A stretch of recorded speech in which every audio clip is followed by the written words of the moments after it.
a narrative in front of millions. So what did Jasmine say? That broke Mace in front of the entire nation. Stay with us. This is a story worth every second of your time. The hearing was supposed to be routine, another televised roundtable about civil cohesion in post-protest America. But at exactly 11:32 a.m., with every major network streaming live and the C-SPAN ticker quietly crawling beneath the screen, Congresswoman Nancy Mace leaned toward her mic and dropped a political grenade. Black Lives Matter, she said coolly, is a divisive movement, one that's fueled violence and turned Americans against each other. Her words sliced through the room like a scalpel. For half a second, there was nothing. No coughs, no whispers, just dead air. And then the eruption began, not in the chamber, but outside of it. Twitter feeds detonated. Conservative outlets clipped the quote and launched headlines like missiles. Mace speaks truth about BLM. On the other side, rage ignited like dry timber. Hashtags flew. Activist groups reacted within seconds. But in the room, one figure hadn't moved. Camera 3 caught the shot just in time. Tight on Jasmine Crockett. Her eyes didn't flinch, not even a blink. Her right hand gripped the folder in front of her, knuckles tightening as the insult ricocheted in her chest like a bullet she'd seen fired too many times. Her silence was thunderous. Not weak, not frozen, calculating. Her lips were pressed into a line that wasn't fear. It was focus. She didn't look at Mace. She didn't need to. She looked forward, unmoved, the calm eye in the center of a rapidly forming storm. Somewhere beyond the cameras, she could already hear the streets murmuring. Her phone, face down on the table, was lighting up every few seconds. She didn't touch it. She didn't need the world's outrage. She was the response being summoned. The storm didn't break. Not yet. But the pressure in the chamber thickened, like the air before a lightning strike that everyone knows is coming and no one dares to summon. Jasmine slowly lifted her eyes from the center of the table. Her voice, when it came, was low, measured, not the rebuttal everyone expected, but something far more dangerous. Mr. Chairman, she said, her tone like steel beneath silk, I respectfully request to deliver my remarks at the end of the session. A pause swept through the room, unnatural and extended. The panel froze, caught off guard by the restraint, the control, the sheer calm in her ask. The chairman blinked, nodded, then looked at Mace, as if silently asking if she understood what she'd awakened. But Mace only smiled, a slow, smug grin spreading across her face like she'd just landed the knockout blow. In her mind, the silence meant surrender. In her mind, Jasmine's delay was hesitation, not calculation. She sat back in her chair, adjusted her blazer, and crossed her legs with rehearsed elegance. She thought she'd won the image war. She thought Jasmine had blinked. Outside the chamber, however, the silence was anything but passive. Reporters watching from behind glass panels began typing frantically. Why didn't Crockett respond? Is she retreating or preparing something deeper? One Politico correspondent tweeted, Jasmine Crockett just passed on the mic. Something's up. On MSNBC, a chyron rolled. Crockett silent after Mace slams BLM for now. In group chats, activists, lawyers, and organizers exchanged one sentence over and over. She's waiting. She's loading. And inside the room, Jasmine sat still as granite. Her hands released the folder, but only slightly. She was no longer gripping it. She was guarding it. That file wasn't just paper. It was a weapon. And what Nancy Mace didn't understand was that Jasmine Crockett wasn't here to win a headline. She was here to carve a truth into history, and truth doesn't shout. It strikes. The name Jasmine Crockett was called with no fanfare, but the shift in the room was unmistakable. Staffers who had been whispering froze mid-sentence. Aides lowered their phones. Even the sound technicians paused their adjustments. It wasn't just her turn.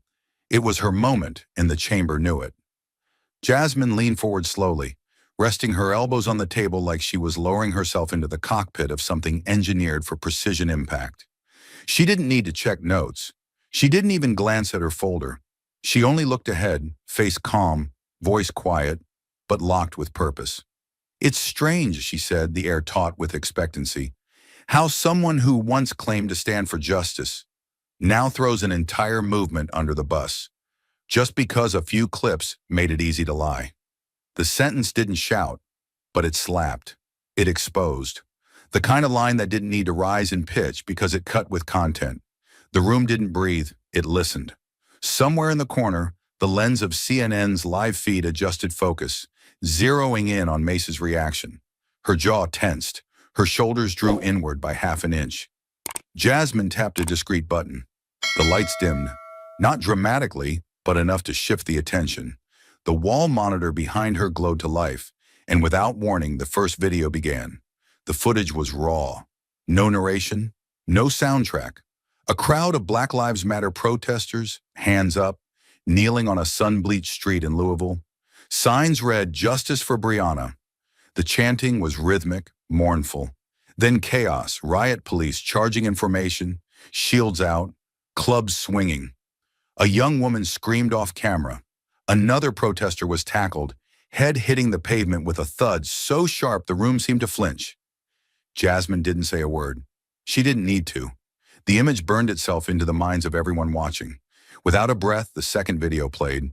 It was shorter, but devastating. A grainy clip of George Floyd. No voiceover, no commentary. Just the full shot. His neck pinned under an officer's knee, his voice slipping from pleading to silence. The timestamp in the corner ticked forward, cruel in its precision. Members of the panel shifted. A staffer in the third row wiped a tear and tried to hide it. Jasmine remained motionless, her eyes fixed forward, not reliving it, but presenting it. This wasn't for spectacle. This was evidence. Then the third and final video played. The lighting in the room shifted slightly, as if reality itself recoiled. The footage was from 2020, shakier quality, a town hall meeting in Charleston. Nancy Mace stood before a crowd, voice passionate. "I believe the Black Lives Matter movement has awakened this country," she declared. "It's not about division, it's about recognition." The contrast between that Mace and the one who had spoken hours earlier was so jarring it almost felt like a different person. But it wasn't. It was the same voice, same face, exposed in contradiction. Jasmine finally spoke again, but she didn't gloat. Her voice was calm, even restrained. "So I ask, when did justice become inconvenient? When did the truth become optional? Was it before or after the camera showed up?" Every syllable was calculated, every pause deliberate. The silence that followed wasn't just shock, it was reckoning. Mace's eyes darted, first toward the chairman, then to the cameras, then to the screen behind Jasmine, as if wishing it would simply turn off. Her hands shifted restlessly in her lap. Her lips pursed, then flattened. A bead of sweat broke near her temple. Not enough to embarrass, just enough to betray her unraveling calm. The temperature in the chamber seemed to drop by degrees. The mahogany walls no longer gleamed. They loomed. Jasmine wasn't just speaking. She was dismantling something. Not just a person, not just a claim, but a carefully curated version of reality that had been fed to the public for years. And in that moment, with no theatrics, no yelling, no table pounding, she made it bleed. And still, she wasn't done. But she didn't rush. Because this wasn't just rebuttal. This was testimony on behalf of the unseen.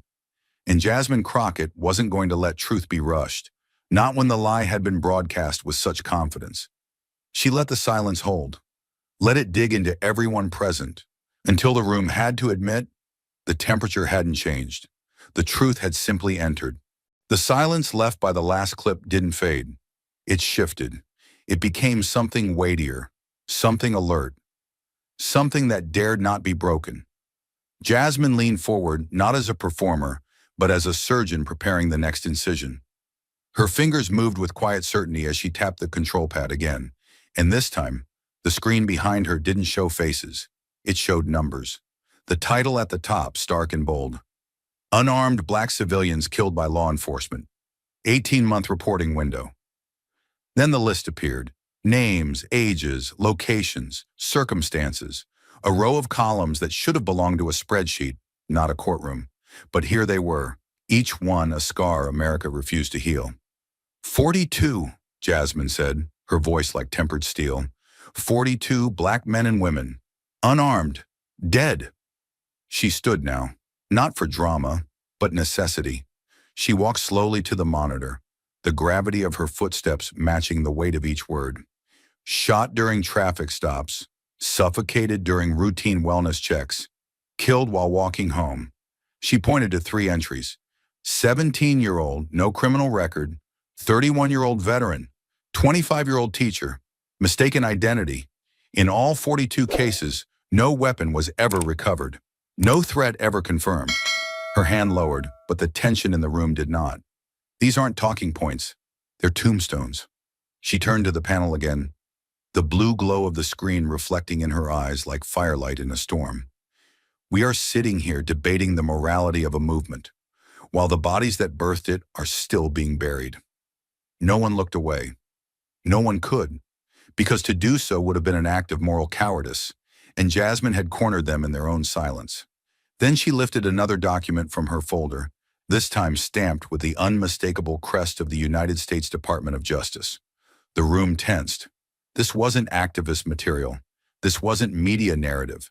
This was the federal government speaking, through her voice.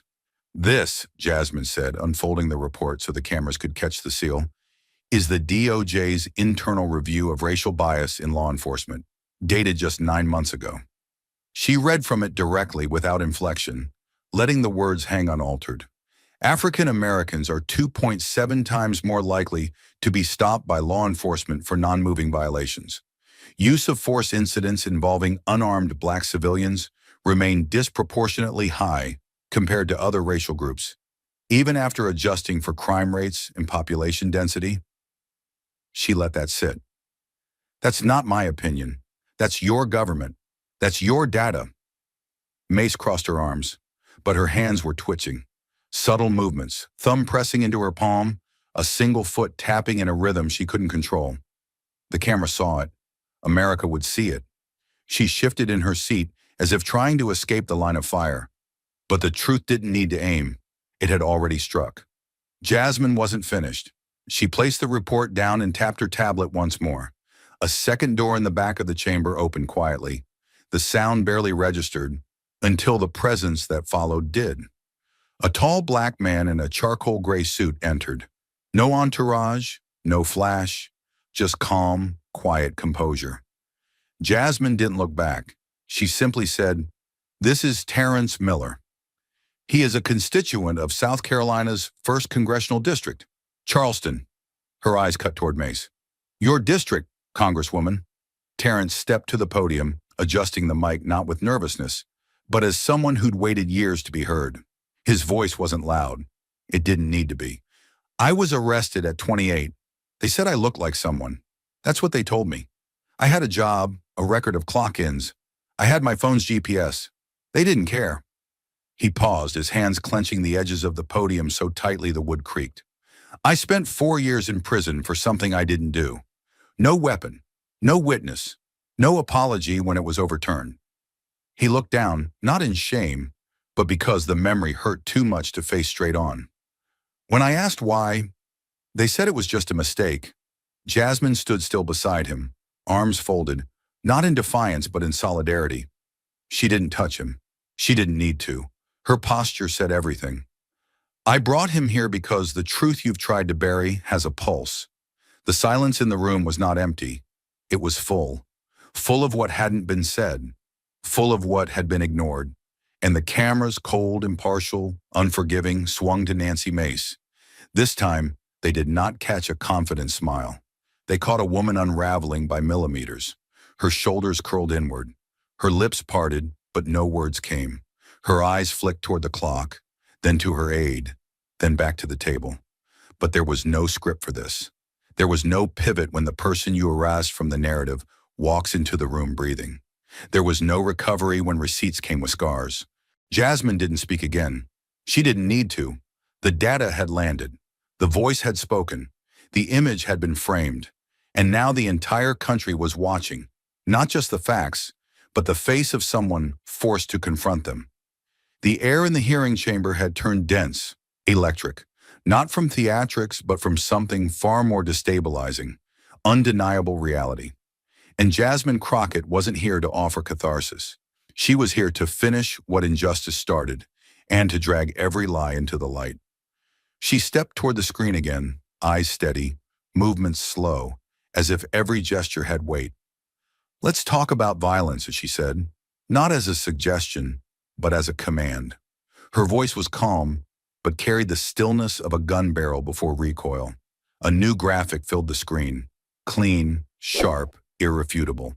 At the top, the words, "Harvard Law Review, National Protest Behavior Study." She didn't need to dramatize it. The facts spoke for themselves. Over 7,300 Black Lives Matter demonstrations were analyzed, she said, her finger tracing the chart as if underlining a courtroom exhibit. More than 93% were peaceful, not speculative, not estimated, documented. The visual behind her showed it all, a wide bar of calm blue dwarfing a sliver of red. The violence, she continued, eyes sweeping across the committee, was not the rule. It was the exception. Yet somehow public memory has reversed that narrative. She let the words land with the weight they deserved. Silent but seismic. No senator dared look away. The myth was dying in real time. Then, without a breath between, she tapped once more and shattered the chamber's remaining composure. The screen jolted to a new image.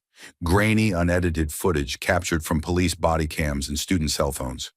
A row of young people, black, white, Latino, linked arms on a sun-washed campus lawn. Their chant was simple, steady, hands up, don't shoot, no aggression, no destruction. And then out of nowhere, the crack of canisters, the thud of rubber bullets. Screams ripped through the speakers. A girl's body crumpled as a round struck her chest. Another staggered, clutching her face, blood streaming between her fingers. The crowd didn't fight. They scattered, disoriented, coughing, eyes wide with disbelief. Jasmine let the footage play longer than what was comfortable, longer than what media would ever broadcast, long enough for the room to sit with what really happened, without spin, without cuts, without anchors narrating away the cruelty. And then she turned, slowly, deliberately, to face the dais again. Her voice was almost a whisper, but it carved like a blade. "So I asked this body, since we are so quick to label entire movements as violent." Her eyes locked on Mace now, not as a peer, but as an accuser who had just presented the murder weapon. Who brought the riot gear to student protests? Who armed themselves to silence children with linked arms? Her pause wasn't hesitation, it was strategy. Let the question ferment. Let it soak through polished suits and scripted defenses.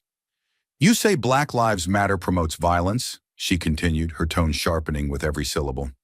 "But what do you call this? Law enforcement assaulting students with rubber bullets? Tactical squads treating peace like war?" Her hand swept toward the screen. "Tell me, what part of that is justice?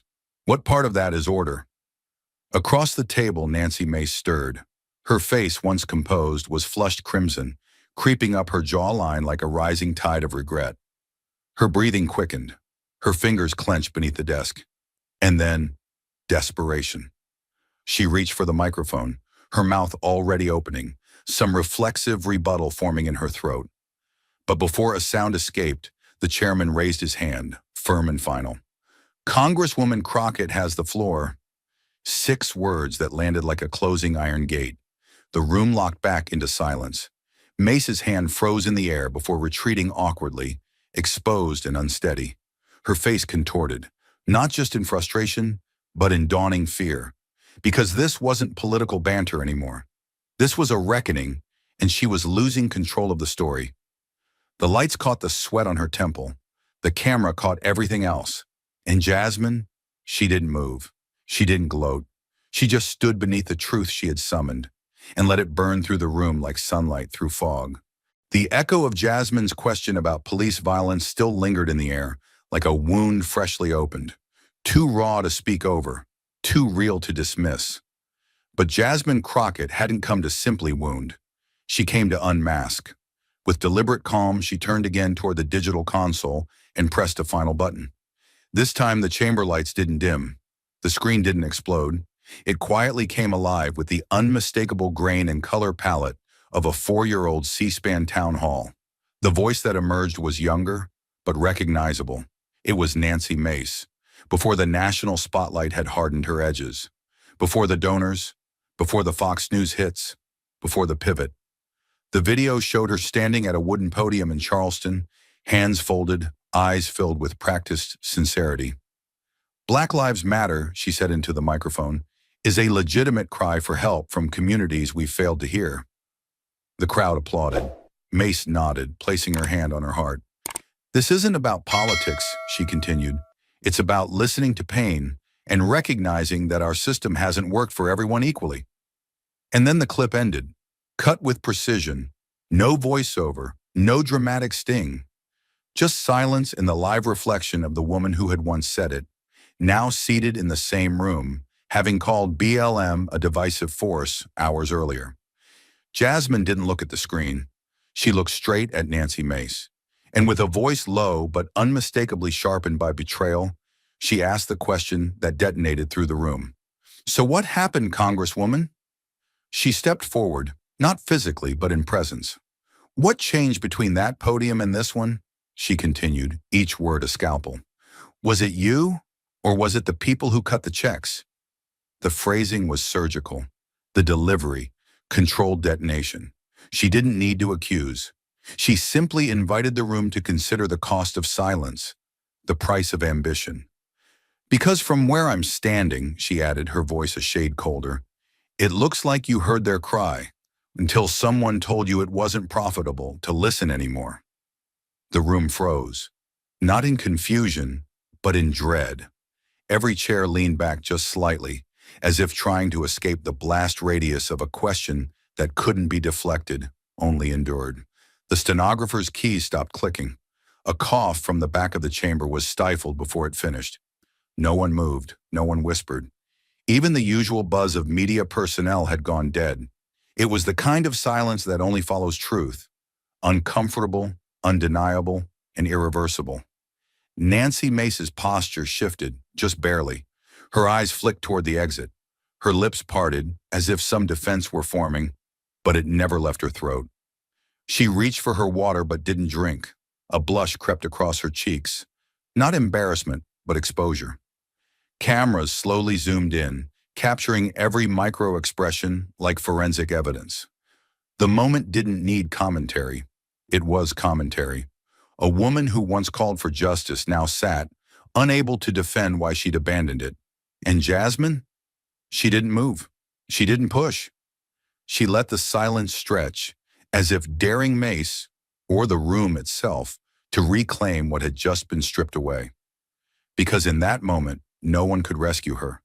Not her donors, not her staff, not even her own past words. They were playing on loop now, in the minds of every person watching, on screens across the country, and in the mirror Mace could no longer avoid. The chamber was still in the grip of a silence so taut it felt like it might shatter. And Jasmine Crockett, standing firm, unshaken, was not about to let the moment dissipate. She reached down calmly like someone who'd done this 100 times in war rooms and depositions, and lifted a thick file from her folder. The edges were marked with sticky tabs, yellow, red, black, like flags planted on buried landmines. She placed the file on the desk with a quiet thud, flipped it open, and spoke with a kind of cold precision that made every head in the room turn. "Let's talk about influence," she said, the words slow and measured. "Not the influence of movements, but of money. Because while slogans shift, dollars never lie." Behind her, the monitor lit up, not with drama, but with data so dense and damning it didn't need dramatics. A donor map appeared, arrows stretching from PACs, foundations, and private entities, all converging on a single name glowing at the center in digital red: Nancy Mace for Congress. Jasmine didn't flinch. "This campaign," she began, her voice clipped and clear, "has accepted over $240,000 in contributions from groups that have publicly opposed Black Lives Matter, endorsed All Lives Matter rhetoric, and financially supported media efforts to undermine racial justice advocacy." Her finger pointed to one name: Liberty First Action Committee. This group spent over $500,000 funding misinformation ads targeting BLM protests as domestic terror, That same year, they gave $32,000 to Congresswoman Mace. A low rustle passed through the rows of observers. Jasmine let it settle, then twisted the knife. But perhaps most disturbing, she said, advancing to the next page of the dossier, is this organization, Law and Order Unity PAC. The name appeared on screen, sterile and unthreatening, until the subtext hit.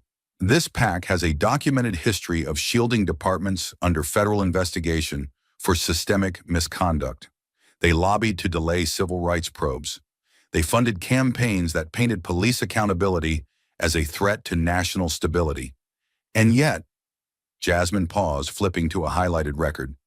They funneled $15,500 into Congresswoman Mace's 2022 re-election war chest, just weeks before she made her now famous statement denouncing BLM as divisive. The temperature in the room collapsed. It wasn't shock, it was constriction, like the collective realization of something darker settling on the shoulders of everyone present.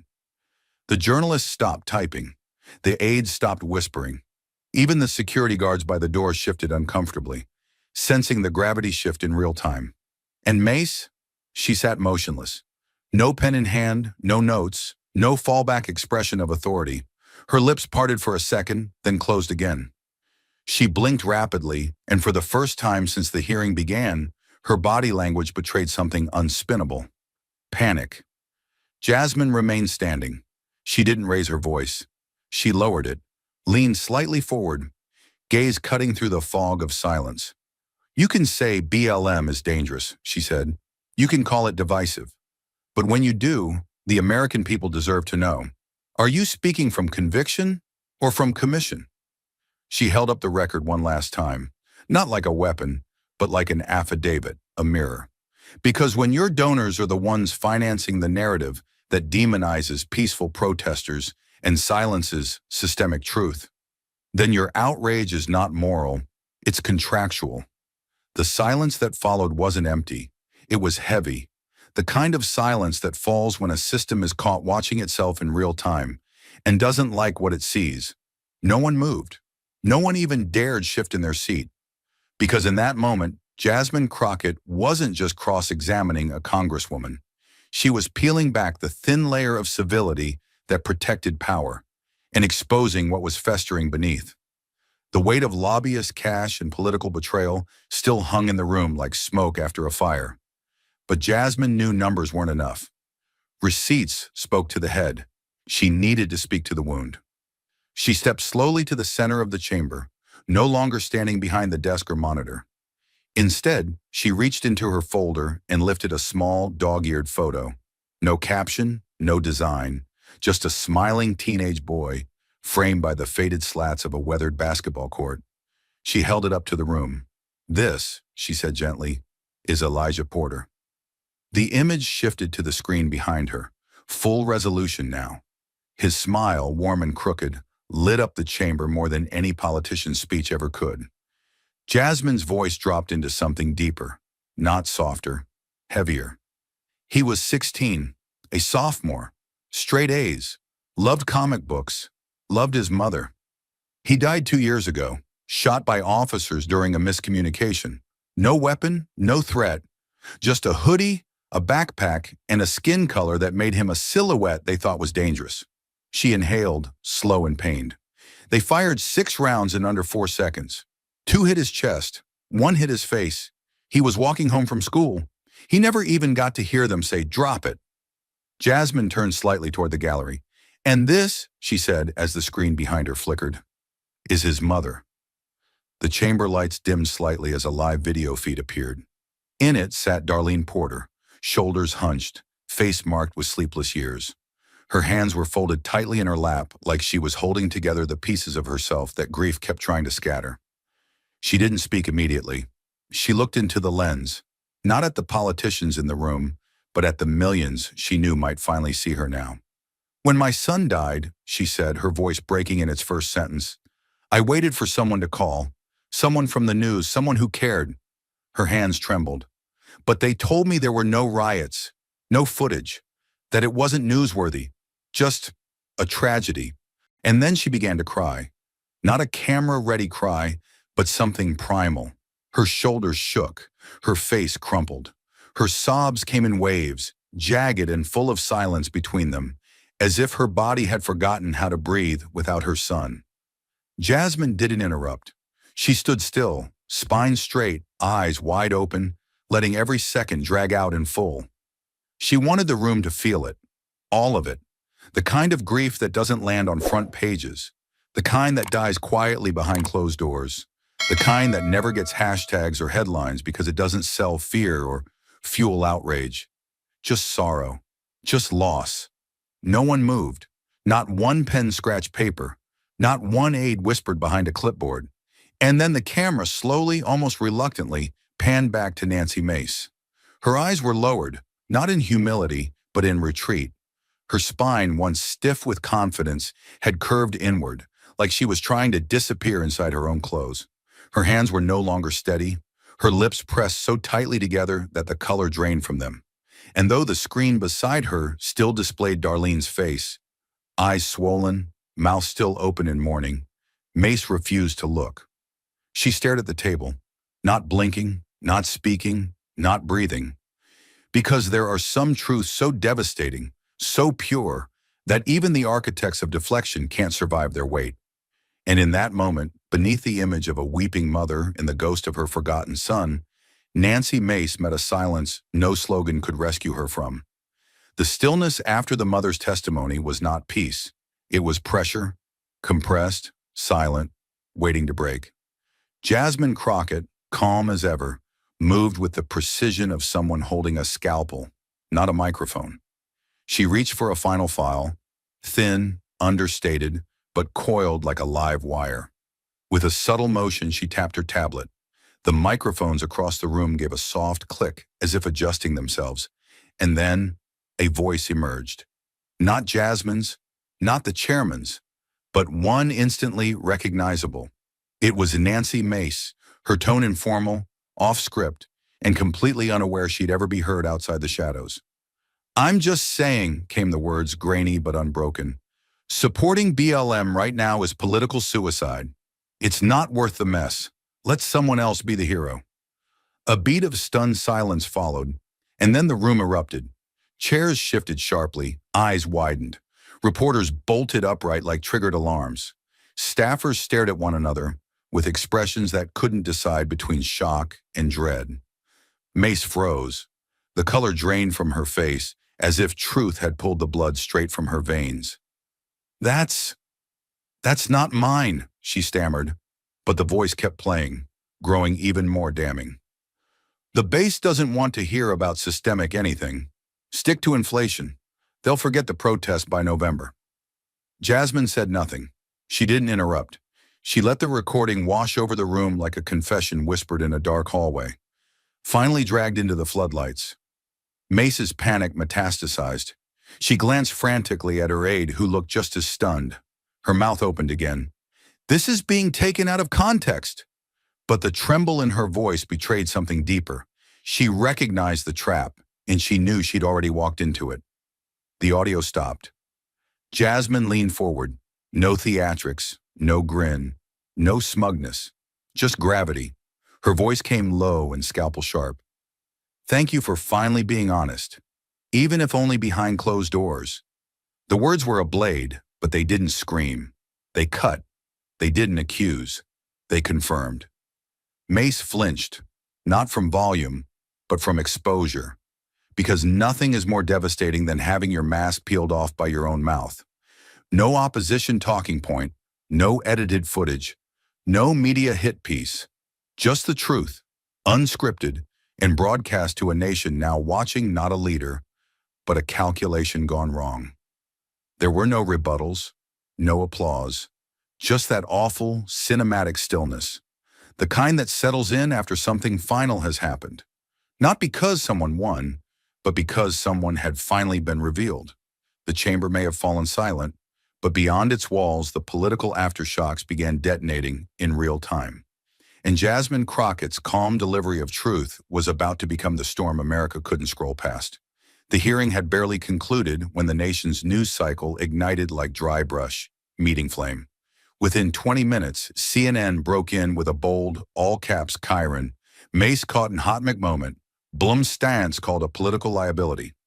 Seconds later, MSNBC aired the full leaked clip alongside a still image of Mace, head bowed, visibly unraveling as Jasmine Crockett's words echoed behind her. But it was the Washington Post that delivered the fatal blow with their 5 p.m. headline. Rep. Nancy Mace accused of hypocrisy. Crockett presents damning audio, exposes donor ties. The words weren't inflammatory, they were surgical, because the world wasn't guessing anymore. It was watching, and what it saw wasn't just contradiction, it was collapse. Clips of Jasmine's unflinching line. "Thank you for finally being honest, even if only behind closed doors," exploded across every platform with the force of a cultural moment. On TikTok, creators stitched the footage into explainers, splicing in the DOJ reports and BLM protest footage Jasmine had presented earlier. On Instagram, her calm stare as Mace scrambled was reposted tens of thousands of times within the first hour. On Twitter, now X, one repost of the moment hit 3.1 million views in under 2 hours. The quote, clipped down to 6 words, "Was it you or your donors?" was already being printed on protest signs. Jasmine hadn't shouted, she hadn't grandstanded, but somehow she had detonated a reckoning with the steadiness of a surgeon and the emotional precision of a funeral eulogy. Her restraint was the revolution, and in the Republican caucus, panic began to seep like blood into white linen. That afternoon's scheduled press briefing, originally slated to include 6 Republican House members in a joint defense of Mace, began to unravel in whispers. First came the subtle cancellations. Representative, Keegan won't be able to attend due to scheduling. Then another. Then another. By the time the press arrived, only 2 lawmakers stood beside Mace, visibly stiff, their eyes darting toward the podium as if afraid of what might be played next. One of them refused to take questions altogether. The other gave a statement so vague it might as well have been written for a weather report. "We respect all our members. We continue to listen and learn." No conviction. No echo of Mace's earlier bravado. The room could smell it. Retreat. Reporters pushed forward. "Do you still stand by Congresswoman Mace's statement about Black Lives Matter?" one asked. A long pause. A flicker of discomfort. I think the Congresswoman's record speaks for itself," one aide muttered, eyes avoiding contact. Outside, protesters were already gathering. Not thousands, but hundreds. Enough to flood the sidewalks with placards that read, "Not just a movement, our lives." Some of the signs carried Jasmine's face next to a single word: receipts. The moment was no longer confined to a hearing room. It was breathing in the streets. Cable networks looped the confrontation like a courtroom drama gone viral. Political analysts were quick to weigh in. On CNN's evening panel, one strategist said flatly, "This was the clearest example of political authenticity overwhelming calculation I've seen in years." On Fox News, the tone was panic-drenched spin. "This is a setup. Who recorded Mace? This is entrapment." But even there, the hosts struggled to find traction, because the audio hadn't just caught a soundbite. It had revealed the strategy, the transactional rot beneath the statements that pretended to be moral positions, and viewers, across the spectrum, felt it. Back in Washington, Jasmine Crockett walked out of the Capitol that evening to a storm of microphones, but said nothing. No prepared statement, no tweet storm. Just a nod and a single sentence to a reporter near the front. "Truth doesn't need an encore." It echoed louder than most campaign speeches. Inside her office, her staff watched as the clip climbed trending charts. On Reddit, under Our Politics, a post titled, "Crockett just gave a masterclass in surgical dismantling," surged to the top. Thousands of upvotes, thousands of comments. One of them read simply, "She didn't destroy Mace. Mace walked into her own trap, and Crockett just turned on the lights." And in the background, Nancy Mace's office issued a written statement at 6:44 p.m., bland, vague, and flat. The Congresswoman remains committed to bipartisan solutions for America's challenges, but no press conference followed. No interview requests were accepted. Rumors leaked that internal advisors had urged her to lay low, until the firestorm passed. But everyone watching knew this wasn't a firestorm, this was a reckoning. And the reckoning had a face, a voice, a folder full of facts, and the quiet, devastating calm of someone who knew they'd just cracked a mask the entire nation had been squinting through for far too long. As dust settled over D.C., the Capitol's lights flickered on, illuminating a building that had witnessed centuries of power games. But tonight felt different. It wasn't just a scandal. It wasn't just a win. It was something colder, deeper. Jasmine hadn't screamed. She hadn't begged to be heard. She had simply told the truth and let it do what it always does when delivered without apology. Cut. The headlines had already broken. The damage had spread far beyond the Capitol's walls. But inside that chamber, Jasmine Crockett wasn't done. Because silence, she knew, was never neutral. It was always a weapon. And now it was time to name it. Jasmine stood at the center of the room, every word she had spoken still vibrating beneath the polished mahogany, every truth she'd unveiled still hanging in the oxygen-starved air. Her folder was closed, her voice steady, her presence unshakable. She wasn't performing, she wasn't posturing. She was delivering a final incision, one that would not bleed, but leave a scar on the conscience of everyone who had watched and said nothing. Slowly, she adjusted the microphone before her. The cameras focused. Reporters leaned forward without blinking. Even the stenographer, tapping furiously just minutes before, now paused. Jasmine's eyes swept across the room, not as a challenge, but as a reckoning. And then she spoke. "We keep asking why the country is so divided," she began, her voice low, unwavering.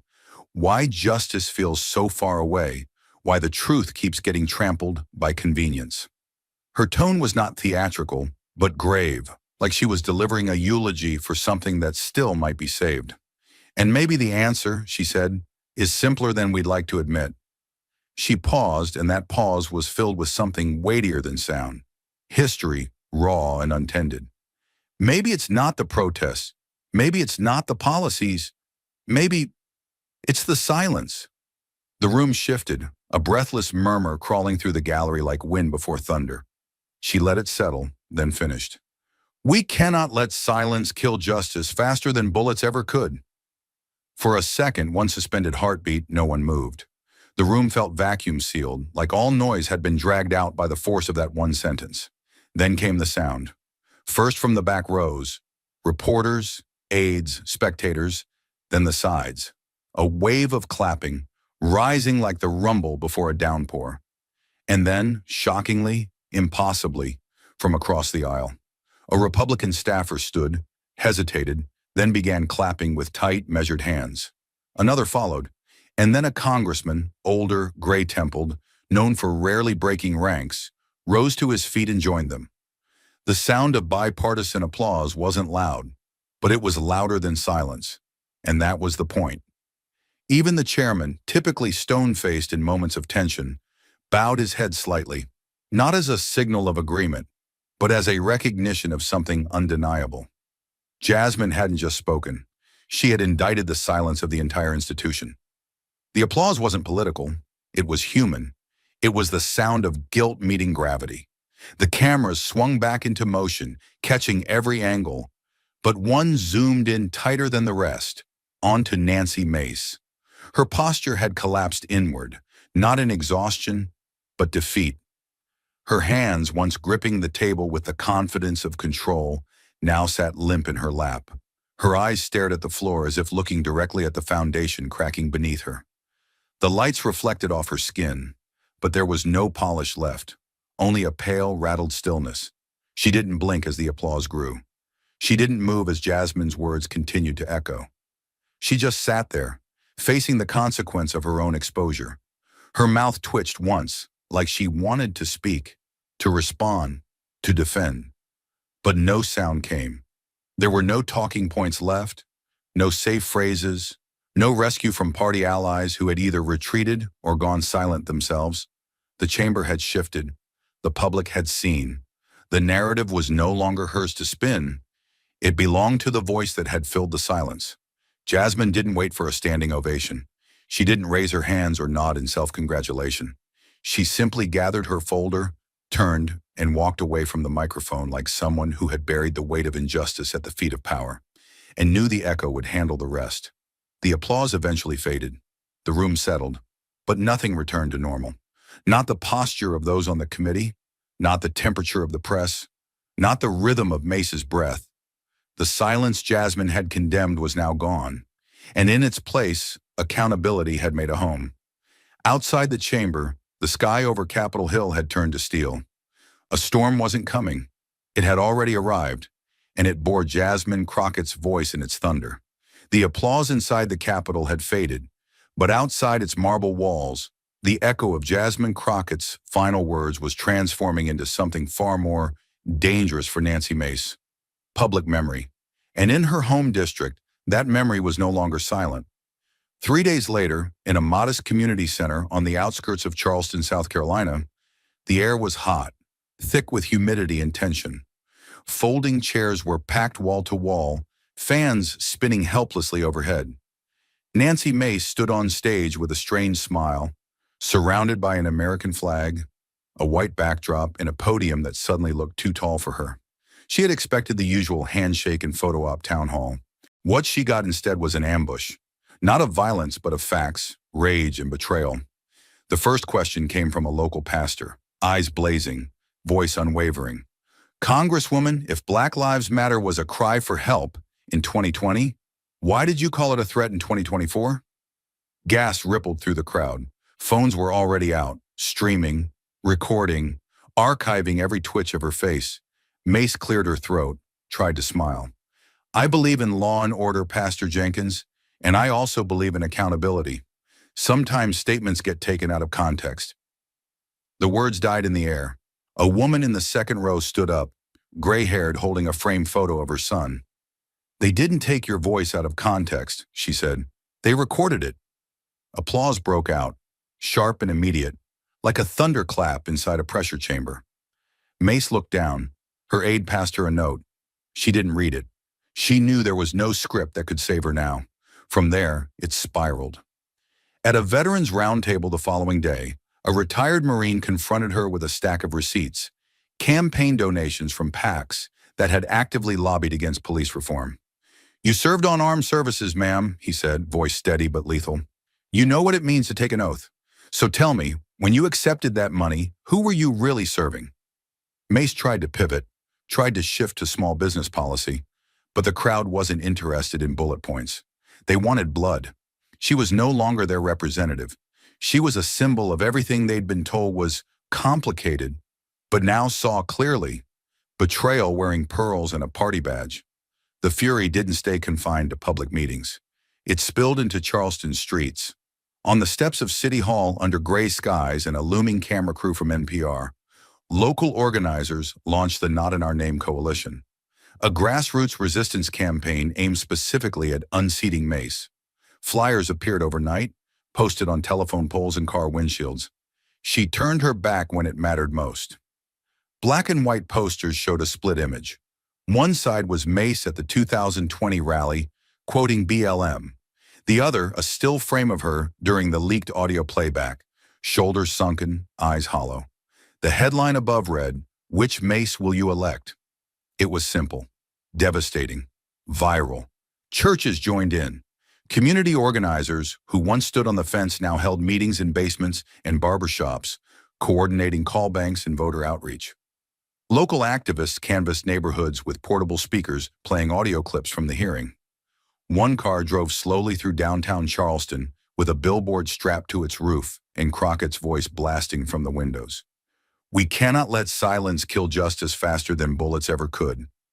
It wasn't a slogan. It was a charge. Inside Mace's district office, the phones rang nonstop. The staff, young, polished, exhausted, cycled through scripted responses, but the calls didn't slow. Some were angry, some were tearful, but all of them ended the same way. "We heard her, we heard you, and we're not forgetting." Mace attempted to recalibrate. She tweeted a statement about restoring unity, attached with a smiling photo at a food pantry, but the comments flooded in within seconds. Unity with who? Your donors or the mothers you ignored? Sit this one out, Nancy. Even her verified allies offered no defense, no shares, no support, just silence, the very thing Jasmine had weaponized against her. The local press wasn't kind. The Charleston Gazette ran a full-page editorial titled, "When Politicians Say the Quiet Part Out Loud." It dissected the hypocrisy not as a gaffe, but as a worldview. Mace didn't stumble, the op-ed read. She revealed herself, and voters have the receipts. Across town, a group of students at the College of Charleston staged a walkout during a Mace-sponsored civic panel. One student held a sign with a single phrase, "We don't need spin, we need truth." A camera caught Mace's reaction, tight-lipped, eyes distant, a viral clip once again. In the days that followed, more civic groups joined the movement. The local NAACP chapter called for a formal censure. A veterans advocacy network suspended its endorsement pending review. The Charleston Interfaith Alliance sent a public letter signed by over 400 clergy across denominations, denouncing Mace's comments and demanding an apology to the Black community. She gave one, eventually, but it was dry, legalistic, full of qualifiers. No one bought it. Not anymore. The trust had collapsed, and in its place stood a city watching closely, documenting everything, refusing to forget. And through it all, Jasmine Crockett said nothing. She didn't need to. Her words had already burrowed into the soil of South Carolina like seeds, and now they were blooming into rebellion. As Nancy Mace's district ignited in protest and her political foundation cracked beneath her, a different kind of momentum was building around Jasmine Crockett, one not fueled by outrage, but by reverence. America wasn't just watching her anymore. It was inviting her in. The first invitation came 48 hours after the hearing's live stream had crossed 20 million views. It arrived not through a press secretary or pipe, but directly from the dean of Harvard Law. A simple message. "We'd be honored to have you speak. Your voice belongs here." Jasmine didn't respond right away. She sat in her office, staring out at the dust-soaked skyline of D.C., her phone lighting up every few seconds with another producer request, another op-ed, another headline. But this was different. This wasn't a booking. It was a recognition, not of celebrity, but of clarity, the kind only truth can produce when it survives scrutiny and walks out of the fire untouched. When she stepped onto the stage at Harvard's Sanders Theater, the applause didn't erupt. It rose, like a tide, slow and swelling, not from spectacle but substance. Professors in press suits stood beside students in hoodies and sneakers, all of them clapping in unison, as if they knew they weren't just witnessing a guest lecture. They were witnessing a response to history.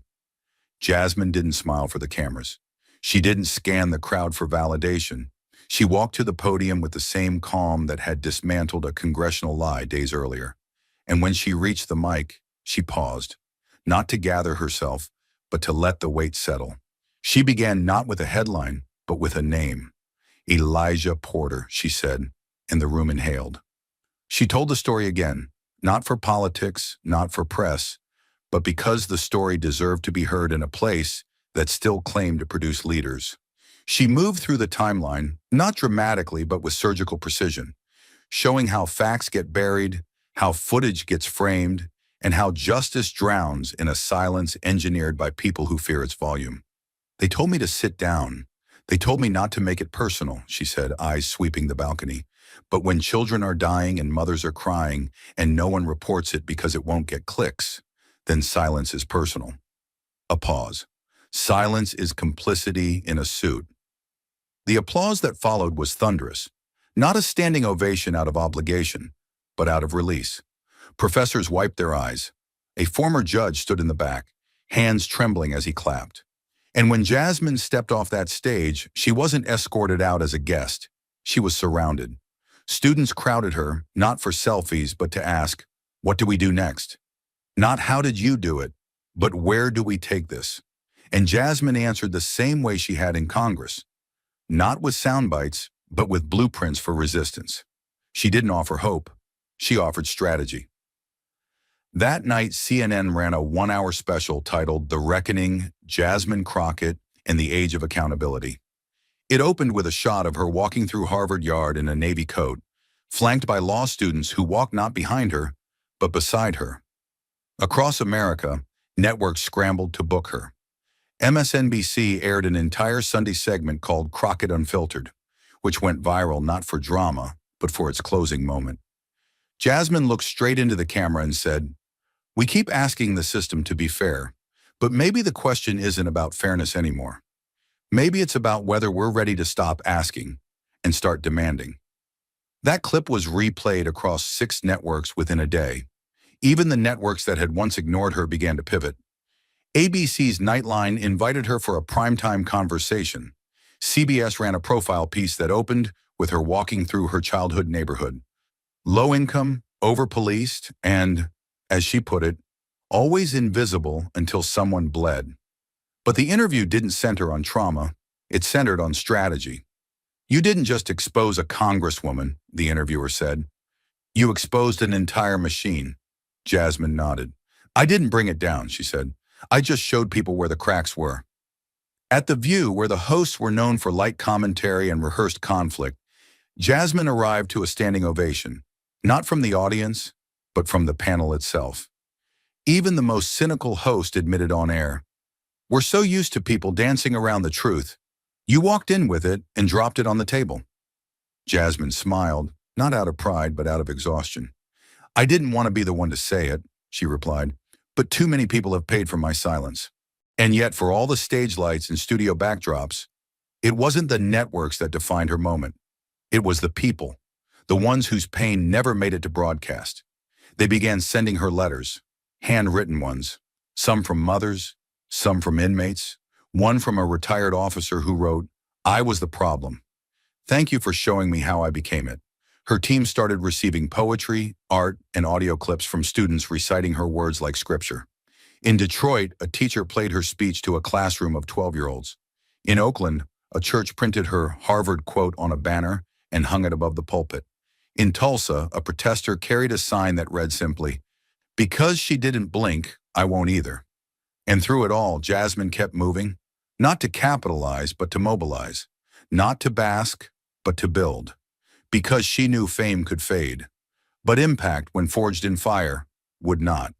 And while Mace tried to repair her image with filtered photo ops and carefully worded damage control, Jasmine's words had already entered the bloodstream of a country looking for something real.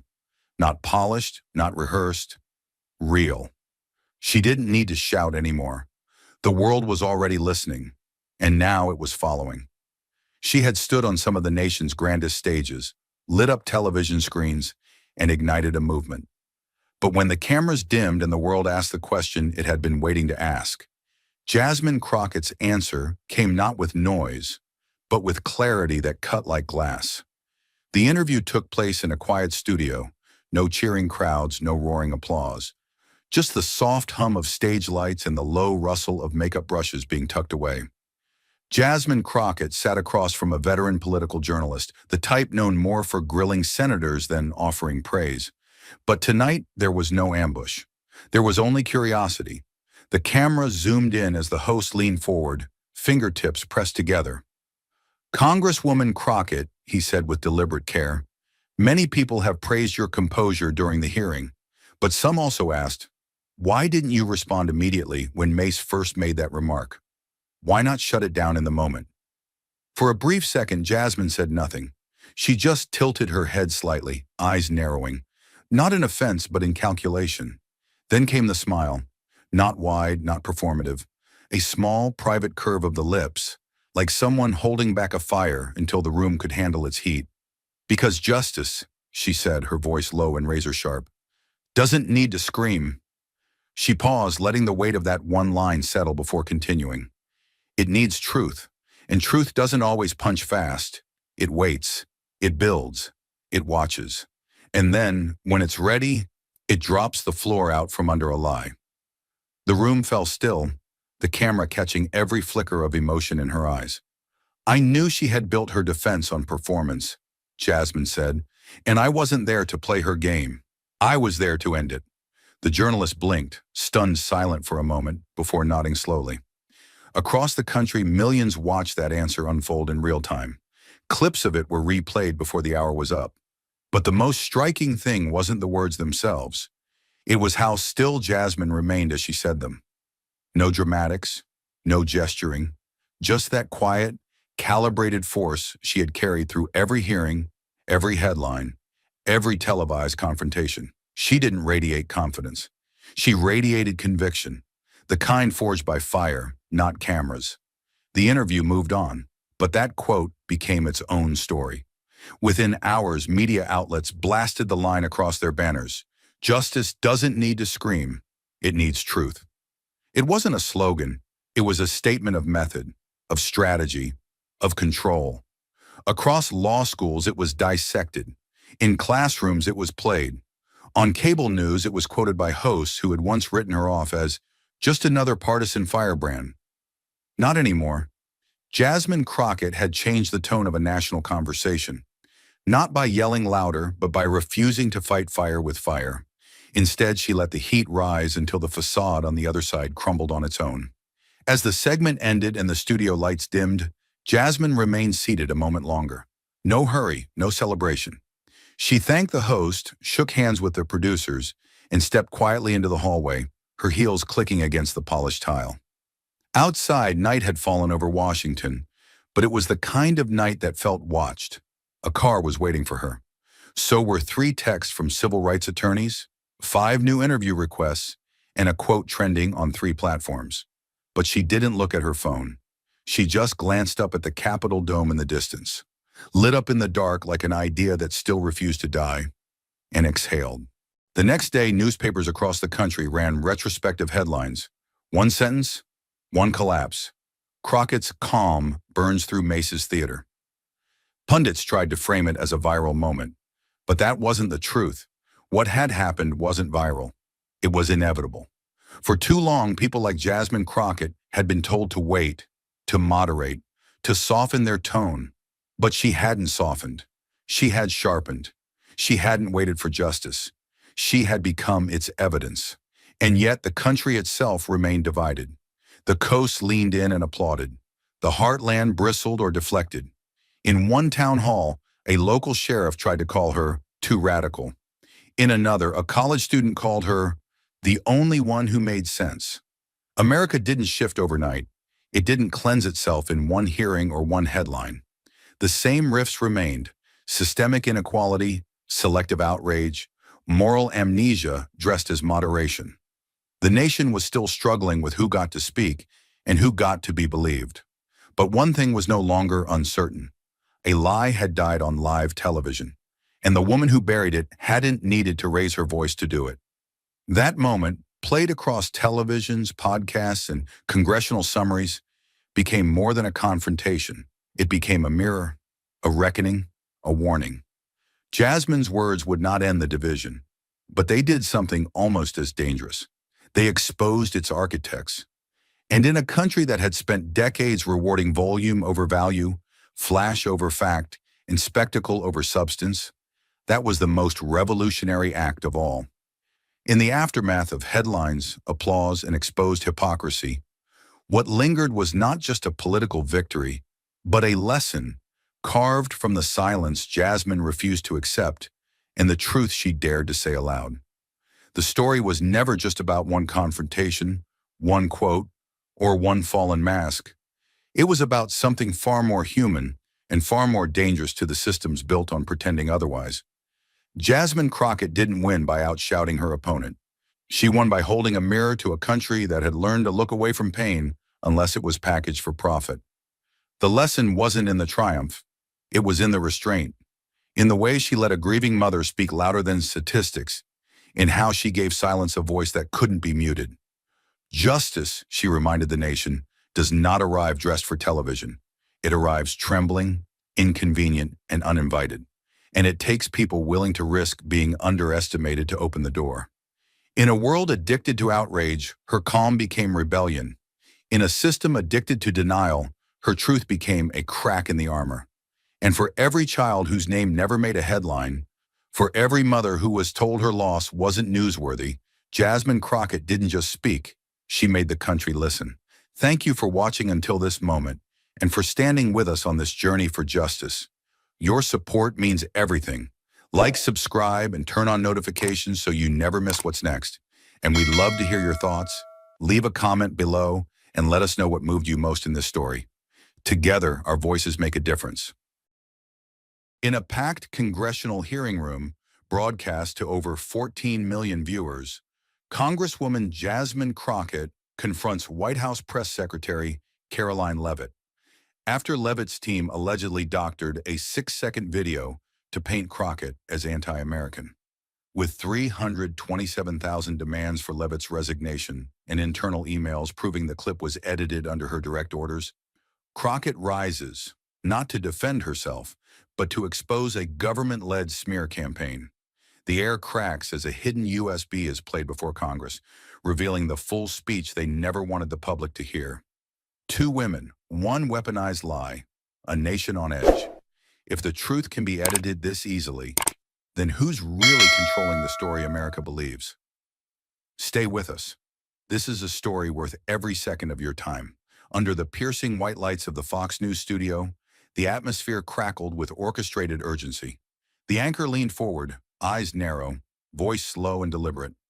"What you're about to hear," he said, "may be the most dangerous sentence uttered by a sitting member of Congress." Then came the clip. 6 seconds of carefully isolated audio. Jasmine Crockett's voice clear and firm, but amputated from its full meaning. America needs to stop for a while. No context, no lead-in about the justice system, no preamble about structural failure. Just 6 words, floating in a void, divorced from everything that made them human. The camera cut back to the anchor, who raised his brows with theatrical horror. "Did you hear that?" he asked. "This is who's shaping the future of our country." Behind him, a loop of American flags faded into grayscale as drums beat like a funeral march. The framing was unmistakable. Not a critique of policy, but an act of betrayal. Not a sentence out of context, but a woman on trial. Within the next 20 minutes, the segment had been clipped, branded, and injected into the national bloodstream like a viral weapon. Panelists, some ex-military, some ex-candidates, took turns shredding her character. One accused Jasmine of psychological terrorism.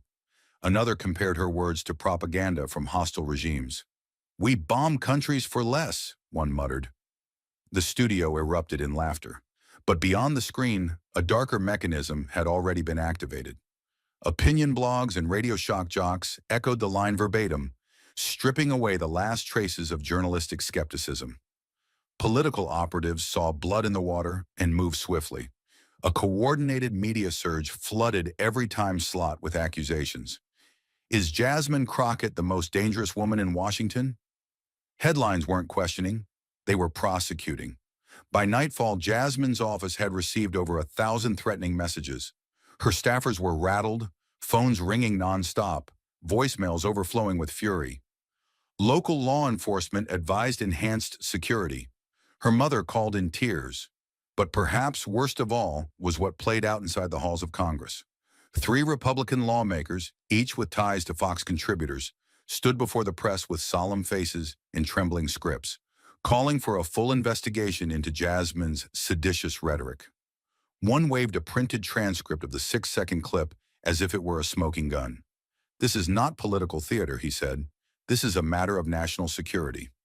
No one asked what she had actually said before or after that line. No one dared to play the full speech, because in that moment, truth wasn't profitable. Outrage was, and Jasmine Crockett had been turned into a symbol, one they intended to destroy.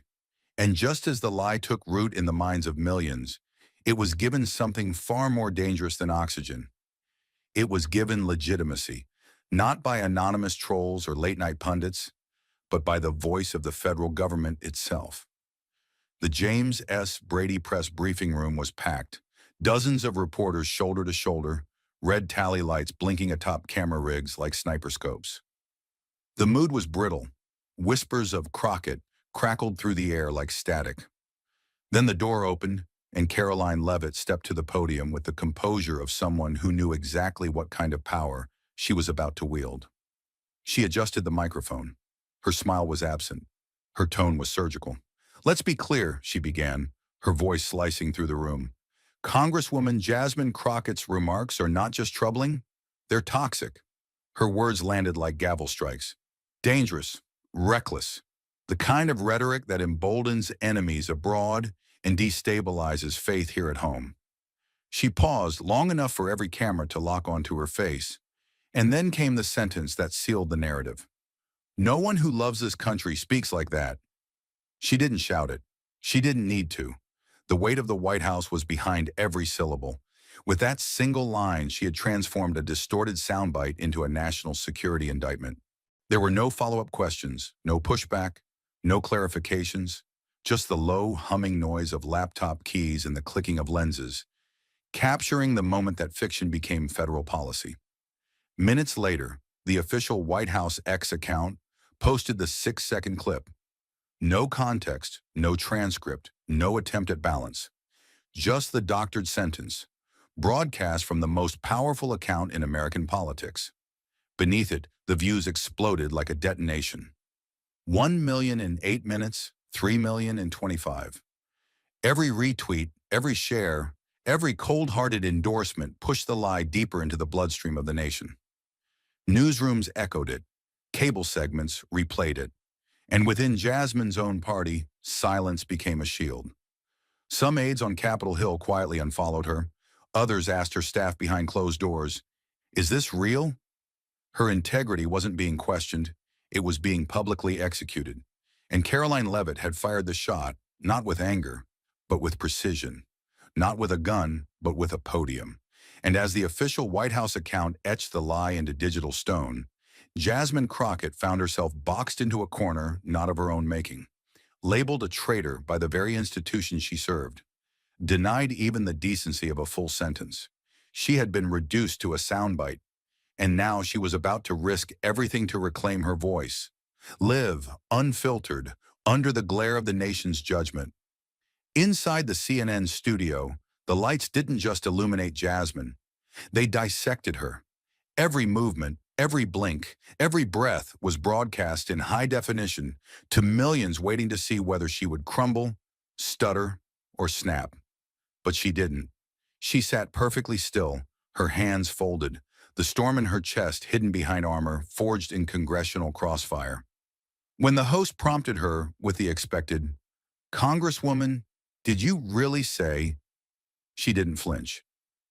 "What I said," she replied, each word deliberate and carved from steel, "was about a system, not a flag, not a people, not this country, a system that's so broken, so morally eroded, that the only way forward is to hit pause, not to abandon America, but to force it to see itself." Her voice didn't shake, but it wasn't rehearsed either. It was personal, cut from pain and exhaustion, and still, somehow, defiant. "You want to talk dangerous?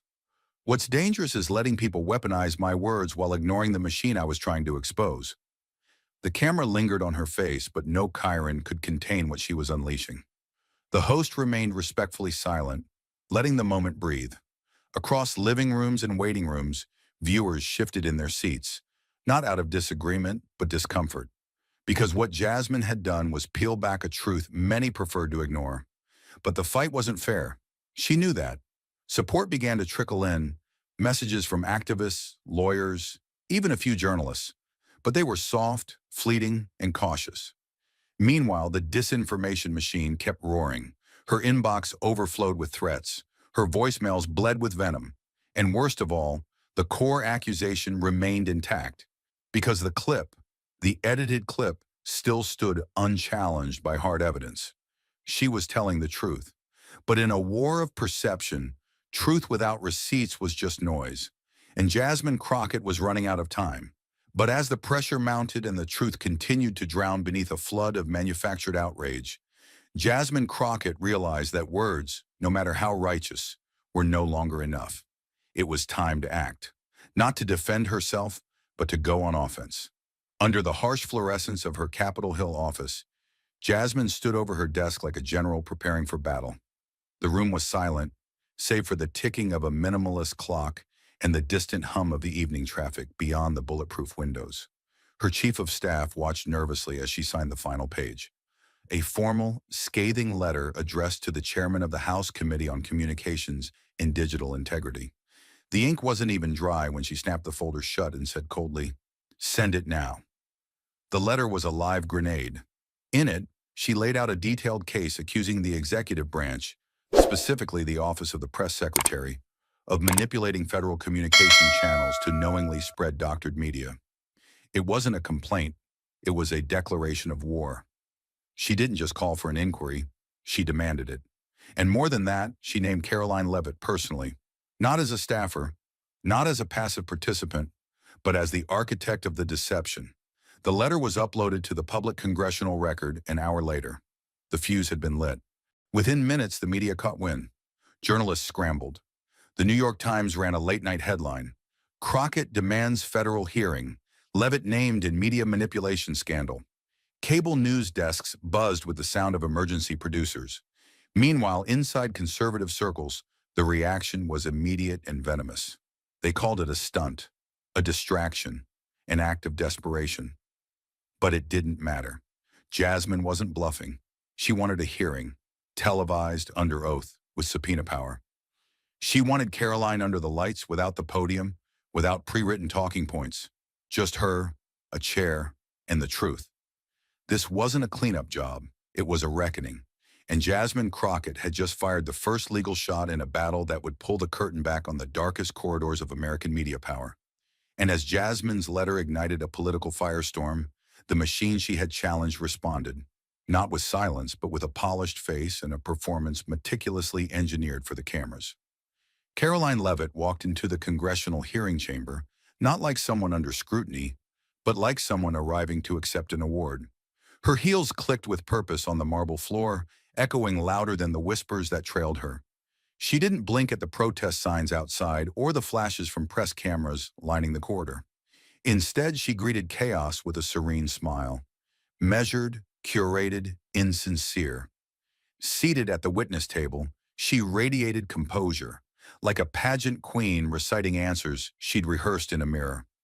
Her tailored navy suit was crisp, her gold pin glinting under the overhead lights like a badge of state power. When the chairman asked if she had any opening remarks, she leaned slightly into the mic, voice gentle but sharpened with calculation. "Let me be unequivocal. At no point did I authorize, direct, or suggest any manipulation of the video in question." She paused with theatrical control, letting the sentence hang like incense. "The notion that I orchestrated such an act is not only false, it is beneath the dignity of this institution." She said it with such calm conviction that for a split second, even some on the dais shifted in their seats. She wasn't denying with desperation, she was denying with elegance.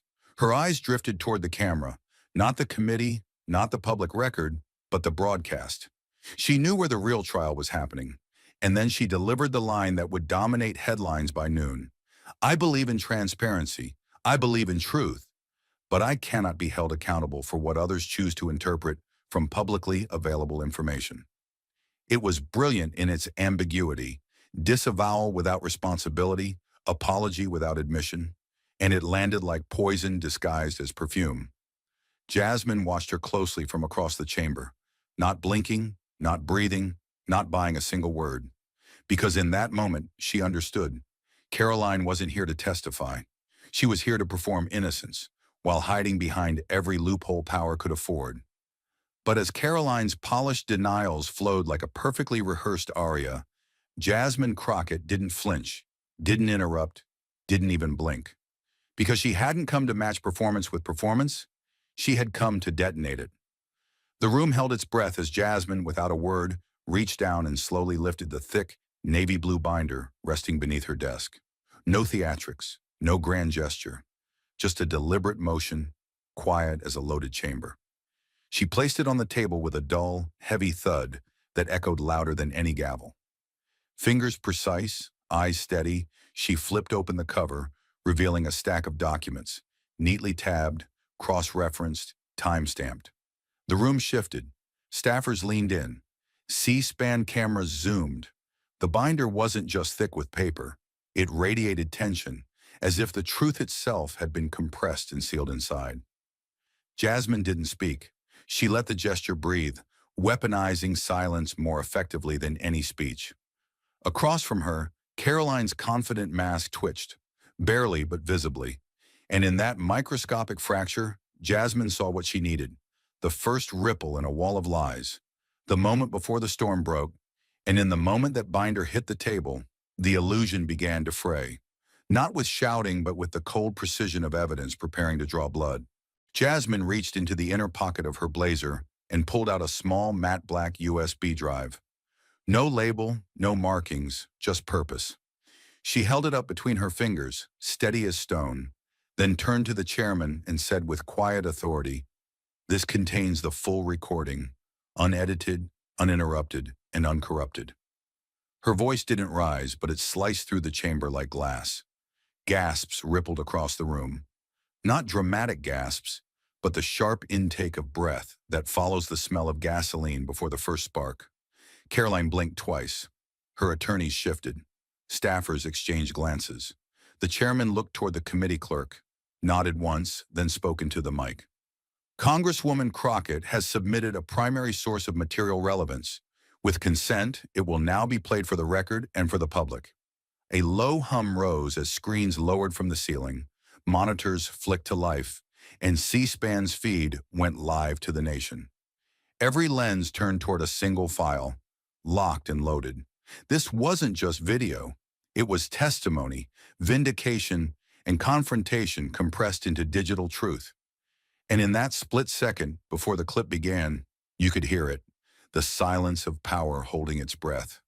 And as the last pixels of the black screen gave way to the unedited footage, it wasn't just a moment of playback. It was a reckoning unraveling in real time. The full video began without sound, just a wide, steady shot of Jasmine Crockett standing behind a podium at a town hall 2 weeks prior. The camera didn't pan. There were no flashy transitions, no graphics, no ominous music, just natural lighting, the dull echo of a gymnasium sound system, and a voice, clear, measured, and utterly untouched. She wasn't yelling. She wasn't flailing. She stood grounded in pain and principle, her hands gripping the edge of the podium like it was the last honest thing left in public service. Her voice carried with it something the doctored clip had surgically removed: context, intent, and humanity. "America," she said slowly, "needs to stop. Not to collapse, not to surrender, but to breathe, to look in the mirror. Not for shame, but for truth." The words floated in the room, stark and beautiful. They weren't laced with venom, but with gravity. She paused, her eyes sweeping the small community audience off screen. Then she spoke the line that had been butchered and turned into a weapon. "Because right now our legal system isn't protecting justice. It's strangling it. It's crushing the bones of working people while letting giants walk away untouched." Her voice broke slightly on the word strangling, not from emotion, but from the sheer exhaustion of carrying truths no one else had the courage to say aloud. The crowd in the original video didn't cheer. They didn't erupt. They sat frozen in that awkward, vulnerable space where difficult truths live.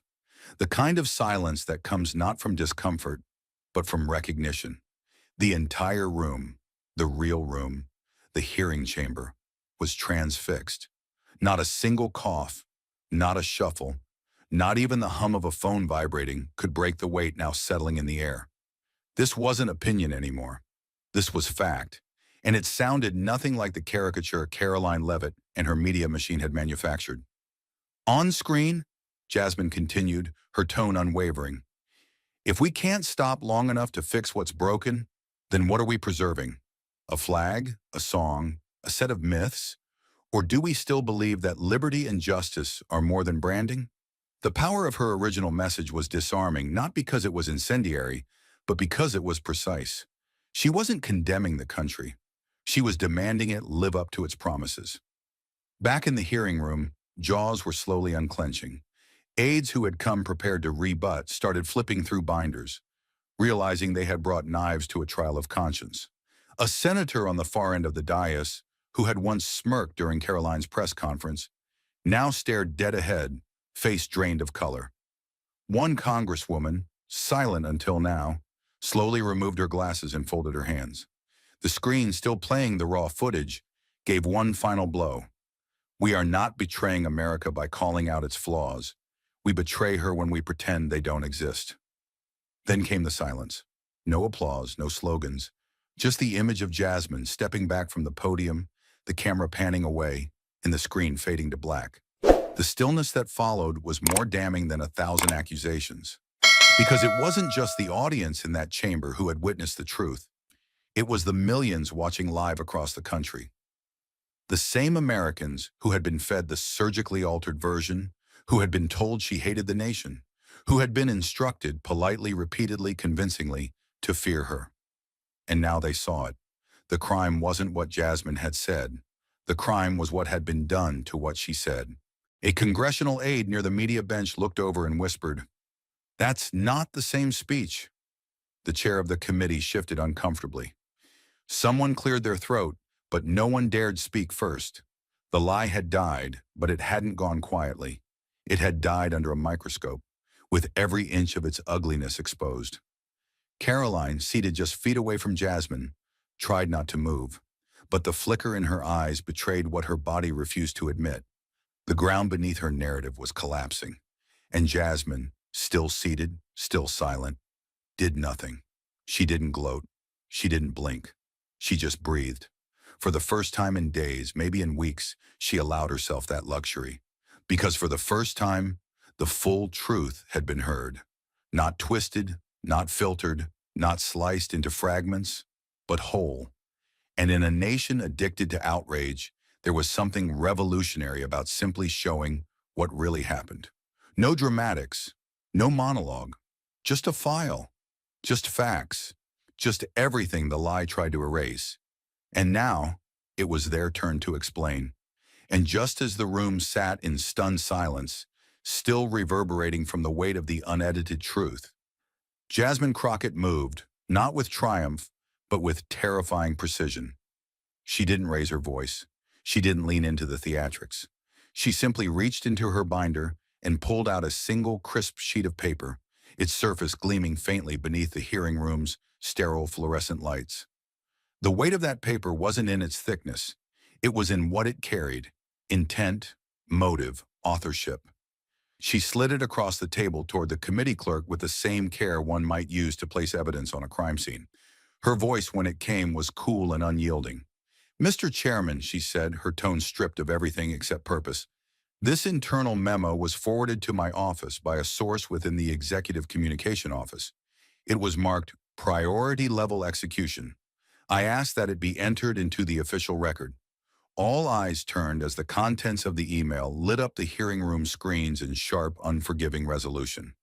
At the top, a subject line that dropped like a guillotine. Subject, from the office of Levitt. Cut the "America needs to stop" line. Enough to spark a firestorm. The language was plain, transactional, utterly devoid of hesitation. Beneath it, line-by-line instructions on how to trim the footage. Timestamps marked, surrounding sentences blacked out, emotional framing recommendations offered like marketing strategy. There were no questions in the memo, only imperatives. And anchoring it all at the bottom, clear as daylight, was the digital signature that ripped through the silence like a rifle shot. Caroline Levitt, White House Press Secretary. The oxygen in the room thinned. Chairs creaked as members of the committee leaned forward in disbelief. A journalist's pen dropped. A staffer in the corner instinctively turned toward the exits, as if expecting the building to collapse under the weight of what had just been revealed. Even the stenographer, trained in neutrality, paused for a beat too long before resuming. No one said a word, because no one needed to. This wasn't hearsay. This wasn't interpretation. This wasn't political framing. This was an instruction, cold, deliberate, institutional, issued by the most visible mouthpiece of the American presidency to edit, distort, and weaponize a citizen's voice for political gain. Jasmine didn't gloat. She didn't smile. She simply sat there, still and deliberate, her presence now larger than the walls around her. The injustice she had suffered was no longer a theory to be debated. It was a documented, traceable operation, authorized at the highest level, carried out with surgical efficiency, and aimed directly at her character, her patriotism, and her career. Caroline Levitt, still seated just 30 feet away, didn't speak. Her jaw was locked in a perfect freeze frame of panic and defiance. But the damage had already metastasized. What had once been a slick denial was now a signed confession, hanging on the screen like a scar that would never fade. And in that silence, colder, deeper, and more suffocating than any protest or chant, the scales shifted.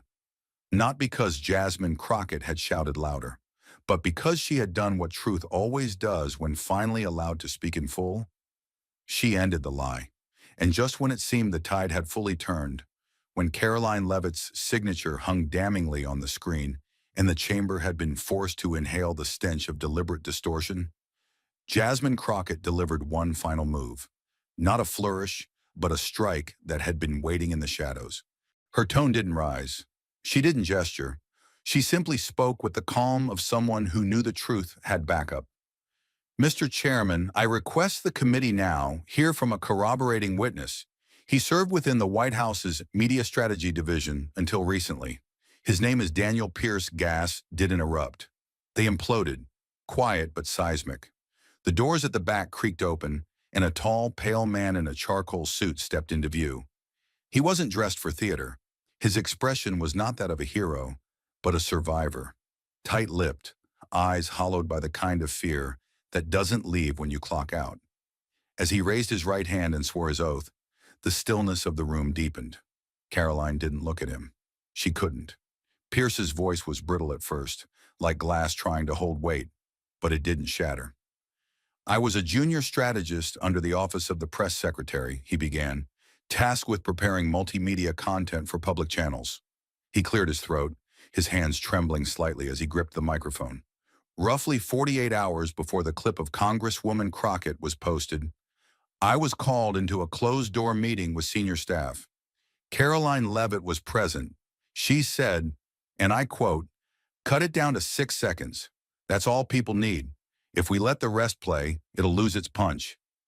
A long breath escaped from someone in the gallery. He continued, his voice firmer now. I asked if that risked misrepresentation. She replied, "That's not our job. Let the media guess. We shape perception. Period." His words didn't echo. They settled, like ash after an explosion.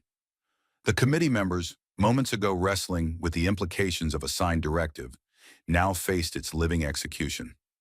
Pierce wasn't a partisan warrior or a whistleblower, basking in spotlight. He looked haunted. He looked like someone who had tried to stay quiet and couldn't anymore. We were told that if we didn't deliver a viral-ready version by 6 p.m., we'd be reassigned or worse. The pressure was explicit. The version with full context was rendered and deleted. The only file sent up the chain was the 6-second clip. The screens in the room were dark now. They didn't need to be on. The image had already burned into everyone's memory. Not just a technical cut, not a hasty decision, a directive. Approved, executed, and now testified to. Jasmine sat perfectly still. She didn't nod. She didn't smile. Because this wasn't vindication. This was the cost of truth. A truth she had been forced to drag, inch by inch, into the light while bearing the weight of a country's suspicion. And now that truth had a name, a witness, and a command issued behind closed doors. Cut it down. Just enough to spark the firestorm. And Caroline Levitt, she authored it. Daniel Pierce carried it. And Jasmine Crockett endured it. Until now. And as Daniel Pierce stepped down from the witness chair, his final words still echoing in the chamber like a slow-moving detonation, the hearing dissolved into a stunned and sprawling silence. Jasmine Crockett hadn't just exposed a lie. She had revealed a blueprint of deceit, a system of manipulation that ran through the veins of the highest office in the land. But the real consequences didn't arrive with gavels or closing remarks. They came after. Quiet at first, then overwhelming.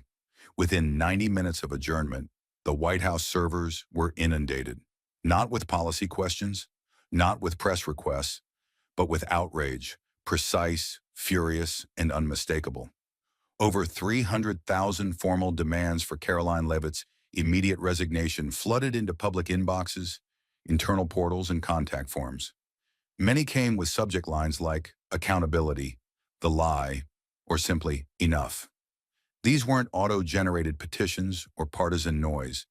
They came from federal employees, retired veterans, public school teachers, pastors, and yes, former Levitt supporters.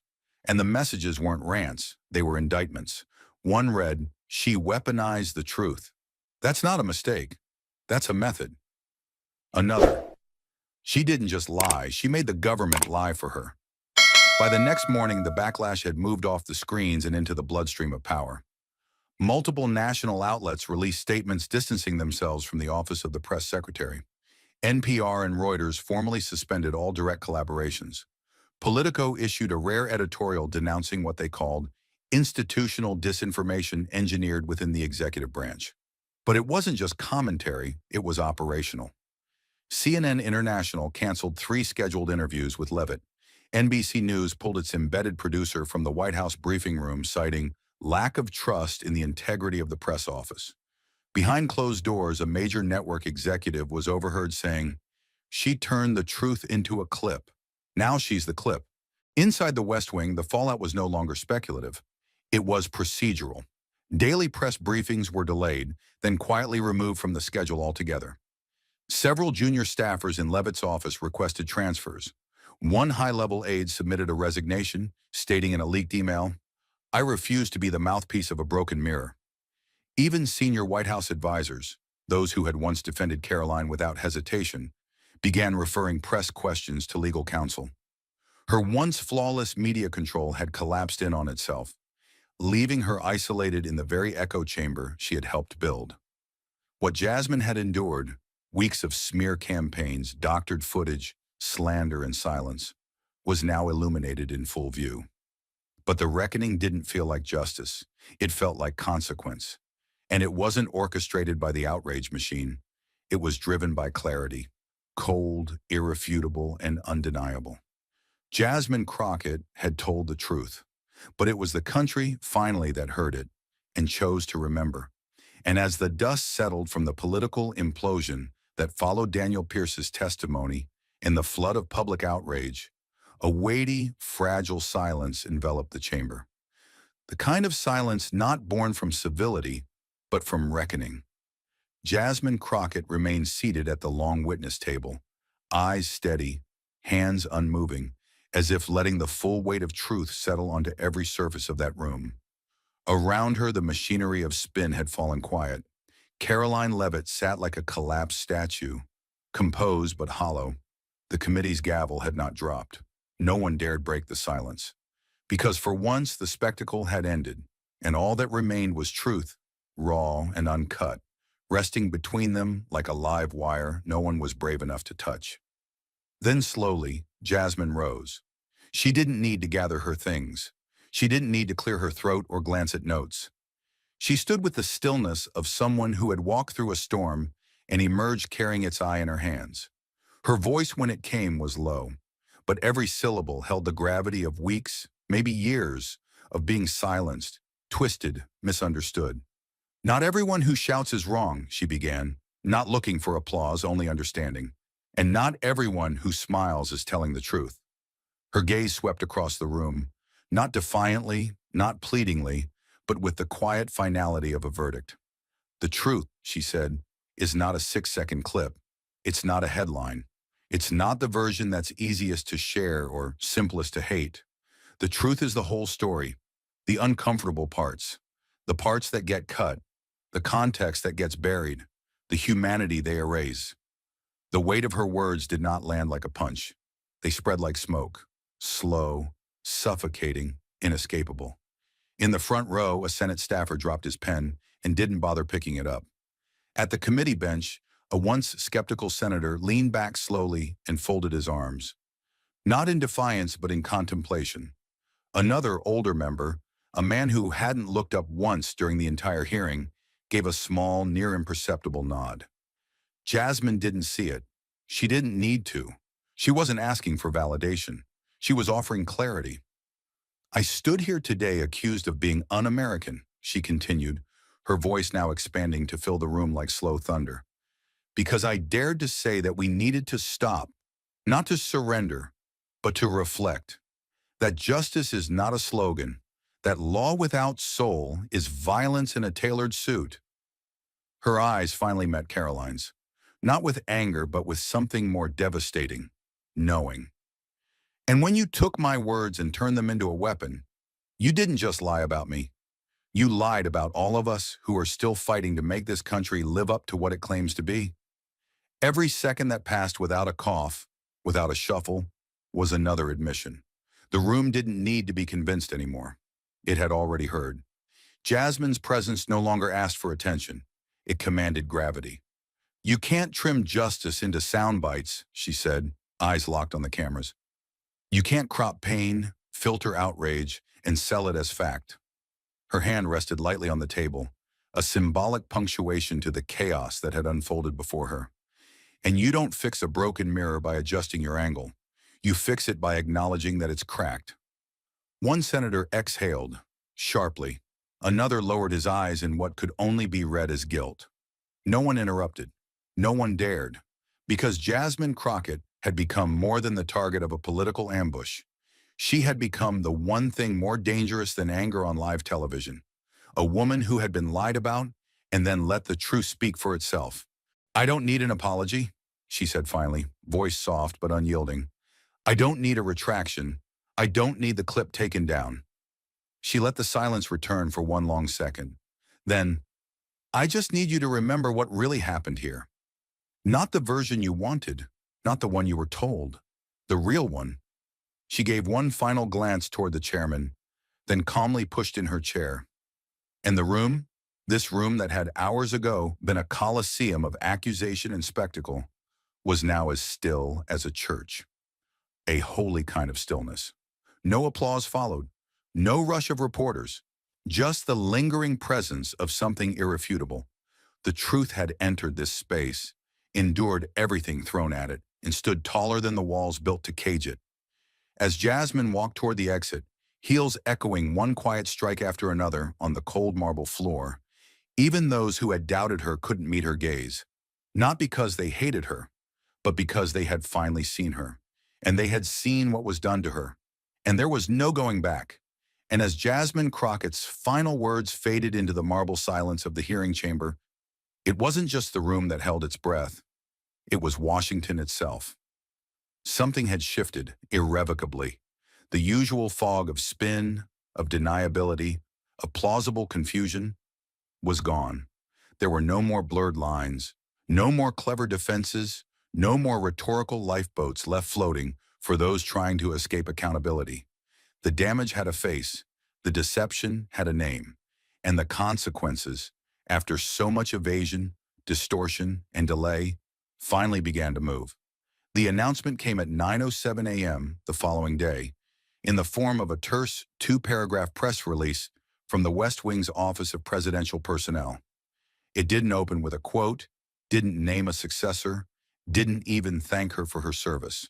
It simply read, effective immediately, White House Press Secretary Caroline Leavitt will be placed on a 60-day administrative suspension pending the completion of a full internal ethics investigation.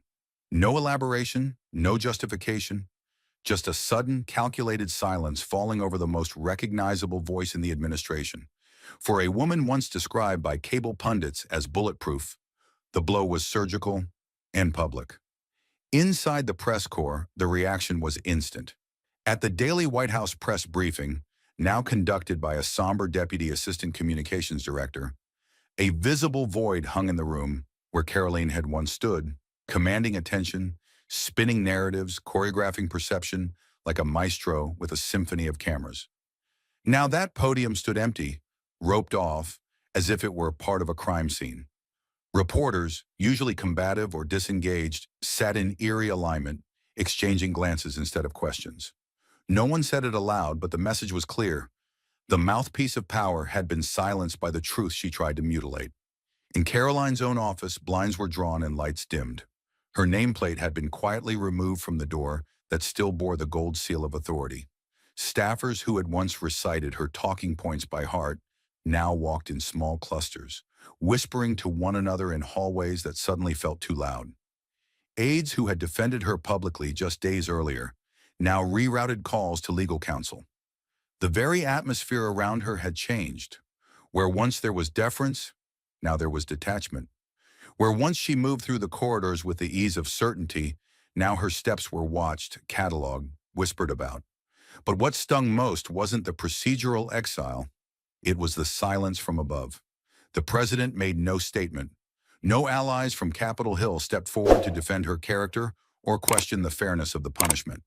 The very administration that had weaponized her voice now treated her absence as a footnote. To the public, she had simply vanished. Internally, it was worse. Meetings were held without her. Email chains removed her from copy. Calendar invites disappeared. The woman who once shaped narratives was now erased from the ones unfolding in real time. Meanwhile, media networks rolled out segments with damning titles: Fall from the Podium, When Spokespeople Go Rogue, and Spin, Suspension, and Silence. Analysts dissected her every move, her language, her decisions, her refusal to apologize, and concluded with almost brutal consensus that the suspension wasn't a mercy. It was a pause before collapse. Political cartoonists painted her standing at a shattered podium, holding a 6-second stopwatch. Editorials didn't speculate if she would return. They debated whether the damage she inflicted could ever be reversed. Caroline herself said nothing. No tweets, no statements, no leaks. The woman who had once held a nation's attention with rehearsed poise now existed only in absence. And that absence thundered louder than any deflection she could have conjured. Her reputation, once gilded with ambition and ferocity, now stood threadbare in the public eye. She hadn't simply fallen out of favor. She had been removed from the stage she helped set on fire. But perhaps the most haunting detail came not from public discourse, but from within her own ranks. A leaked internal memo revealed that her office's badge access had been quietly suspended within minutes of the announcement, digitally locked out of the West Wing's core communication floor. The final line of the memo read like an epitaph: all content approvals must now be rerouted through Compliance Division protocol. Translation: she no longer had a voice, not even in whispers. And as the city moved on, still reeling, still processing, one truth remained. The 60-day suspension was not the end of a scandal. It was the clearest confirmation that everything Jasmine Crockett fought to prove had been real, deliberate, and devastating. For the first time in weeks, the system didn't protect the architect of the lie. It paused her, removed her, stripped the mic from her hand and left her to sit, alone, in the echo of what she tried to fabricate. In the end, it wasn't Jasmine's anger that brought Caroline down. It wasn't even her eloquence. It was her refusal to back away from the full story. Because while Caroline crafted sound bites meant to wound, Jasmine carried truth too big to edit. And in the face of that truth, a suspension was more than punishment. It was admission, a silent institutional acknowledgement that the megaphone had been abused, and now it was time to cut the cord. And while the 60-day suspension rang loud as an institutional admission, it was only the beginning of the storm that now loomed on the horizon. The microphone had been taken away, but the machinery behind it had yet to face the full reckoning. And Jasmine Crockett wasn't the only one demanding it. Just 48 hours after the hearing concluded, the House Committee on Ethics released an emergency memorandum stamped in red. Priority inquiry opened. Subject: alleged abuse of executive communication authority. It wasn't just a formality. It was the bureaucratic equivalent of pulling the fire alarm inside a sealed room. The memo cited not only the doctored footage that had triggered national outcry, but also the internal email Jasmine had submitted into evidence, signed by Caroline Levitt, and the sworn testimony of Daniel Pierce. It referred to potential violations under the Federal Ethics in Communication Act, executive integrity protocols, and misuse of government-funded platforms. The document included over 3,000 lines of flagged correspondence between Levitt's office and senior media handlers, some marked urgent, others redacted beyond comprehension. But what was clear, even in the fog of legal jargon, was that this was no longer about political optics. It was about criminal intent wrapped in press credentials. By 9 a.m. the following morning, a full panel had been convened in the lower committee hearing room, a chamber notorious for hosting some of the most high-profile investigations in congressional history. Armed guards flanked the entrances. Staffers moved like ghosts, avoiding eye contact, whispering in clipped tones. Dozens of reporters lined the hallway, camera lenses trained not on Jasmine anymore, but on the system itself. Because this wasn't about a bad quote or a media misstep. This was about the possible systemic weaponization of federal communication channels to defame, discredit, and destroy a sitting member of Congress. Inside the committee room, folders were thick and tempers thin. The chair of the Ethics Committee, a former prosecutor known for her no-nonsense approach, began the session not with pleasantries, but with fire. We are not here today to debate media spin. We are here to determine whether a federal officer abused the power of the podium to manipulate public truth. Her voice carried no emotion, but every syllable cracked like thunder. Subpoenas were issued in real time. Key officials from the Executive Communications Office were named.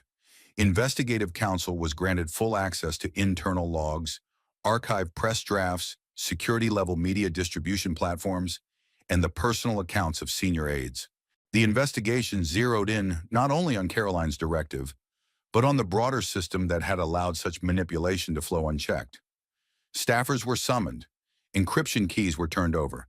It was revealed that the 6-second clip of Jasmine had gone through 3 rounds of emotion calibration using behavioral impact software, government-funded algorithms originally developed for counterterrorism messaging.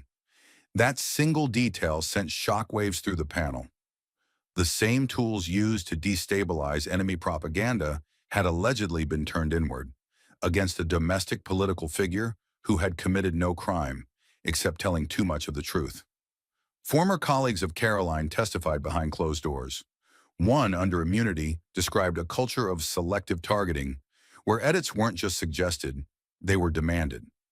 Others revealed internal slang for damaging edits, red chopping, code for slicing context until a, quote, bled controversy. A spreadsheet was entered into evidence, coded by topic, target, and potential viral value.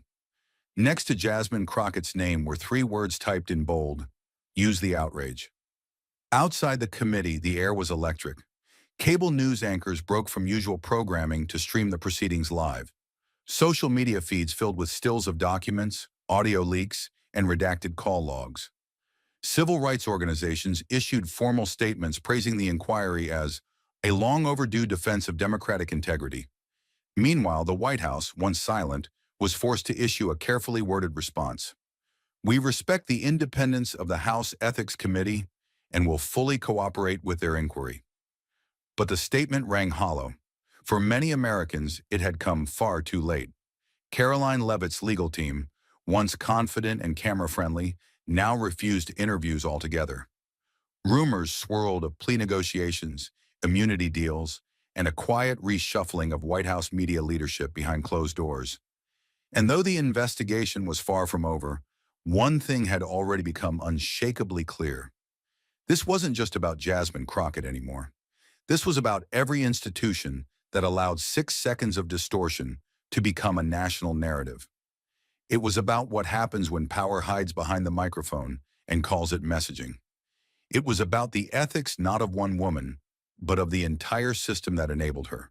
And in the gallery, watching with her hands folded in her lap, Jasmine Crockett sat with the same unshakable calm she carried into the first hearing, because she understood better than anyone. This was never just about clearing her name. It was about dragging the whole machine, kicking and screaming, into the light. And now that it was here, exposed, dissected on the record, there was no going back. And as the Ethics Committee's investigation carved deeper into the architecture of deception, peeling away layers of institutional rot with every subpoena and sworn deposition, the walls inside the West Wing began to tremble, not from noise, but from silence. Silence in the hallways, silence in meetings, silence on the press floor where rapid-fire messaging once thundered through secure servers. The spotlight was no longer on Caroline Leavitt alone. It now widened to the architects, enablers, and strategists who stood behind her, those who fed the machine, profited from its fire, and vanished when the flames turned inward. It began with whispers. Then came the disappearing names. The first resignation was subtle, an email timestamped at 2:14 a.m. marked effective immediately, from a senior deputy director of media framing strategy. No explanation, no farewell, just a digital vanishing. By noon, 3 more followed, then 5, then 9. Within 36 hours, a cascading exodus unfolded across the West Wing's communications operation, like a system hemorrhaging from within. Resignation letters, once rare and ceremonially phrased, now arrived in curt bursts, one-page PDFs stripped of warmth, conscience, or remorse. Some cited professional misalignment. Others simply wrote, "I will not defend this." These weren't interns or assistants. They were the spine of the messaging apparatus. People who had once drafted presidential sound bites, advised cabinet-level responses, and engineered rapid response campaigns that shaped the national narrative in real time. Now they were ghosts, some deleting LinkedIn accounts, others quietly entering law firms, consulting firms, or simply disappearing into the ether. A few, under condition of anonymity, spoke to the press. One former senior framing advisor told The Atlantic, "There was a moment when we stopped telling the story and started deciding who deserved to speak at all." Another confessed, "We didn't just build a narrative, we buried people in it." The internal collapse wasn't just symbolic, it was operational. Meetings were canceled, files went untouched, projects stalled mid-sentence. Inside the West Wing's communication bullpen, desks sat empty, monitors dark, Slack channels untouched since the day of the hearing. The press pool noticed. For the first time in years, reporters described a White House comms team that felt vacant, not just short-staffed. In one press briefing, a substitute aide stuttered through questions, unable to confirm even basic schedule points. There was no backup, no fallback strategy, only a widening absence where once there had been control. And through it all, Jasmine Crockett remained silent, not out of satisfaction, but out of reverence for what it had taken to get to this moment. The woman once accused of being dangerous to democracy now watched as the very people who crafted that narrative fled the system they once commanded. Each resignation, each vanishing signature was an unspoken confession. Because these weren't people ousted by vote or scandal. They chose to leave, not in protest, not in defiance, but in surrender to a truth they could no longer contain or outrun. Even the media, once hesitant to name names, began publishing lists. The 12 who stepped down, the architects of the 6-second lie. Who knew and when? One editorial in the Washington Post summarized the moment with brutal clarity. It wasn't one woman's lie. It was a system's choreography. And now, the dancers are gone. The damage wasn't just to reputation, it was to memory. Americans had seen how truth could be carved, twisted, monetized. And they had seen who did it. The power wasn't just gone, it had resigned. By the end of the week, the White House had quietly launched a recruitment push to rebuild its shattered media arm. But every announcement was met with scrutiny, suspicion, and the echo of what had already collapsed. Because the public understood something Washington rarely admits. You can replace a title, but not the stain it leaves behind. And no matter how many desks were refilled, one fact remained scorched into the foundation of that building. Those who shaped the distortion walked out not because they were told to, but because they finally saw what they had become.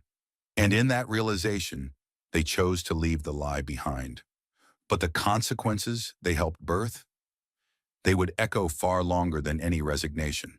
And as the last resignation cleared the air like the final crack of thunder after a long, slow-moving storm, the nation exhaled. But Jasmine Crockett did not. The media machine that had tried to grind her into a meme had collapsed in on itself. The press room that once mocked her with strategic silence now echoed with unanswered questions. And the administration that enabled the distortion had been forced to watch as the very architects of its narrative fled their offices one by one. But Jasmine knew something most people didn't. Public collapse isn't the same as public clarity.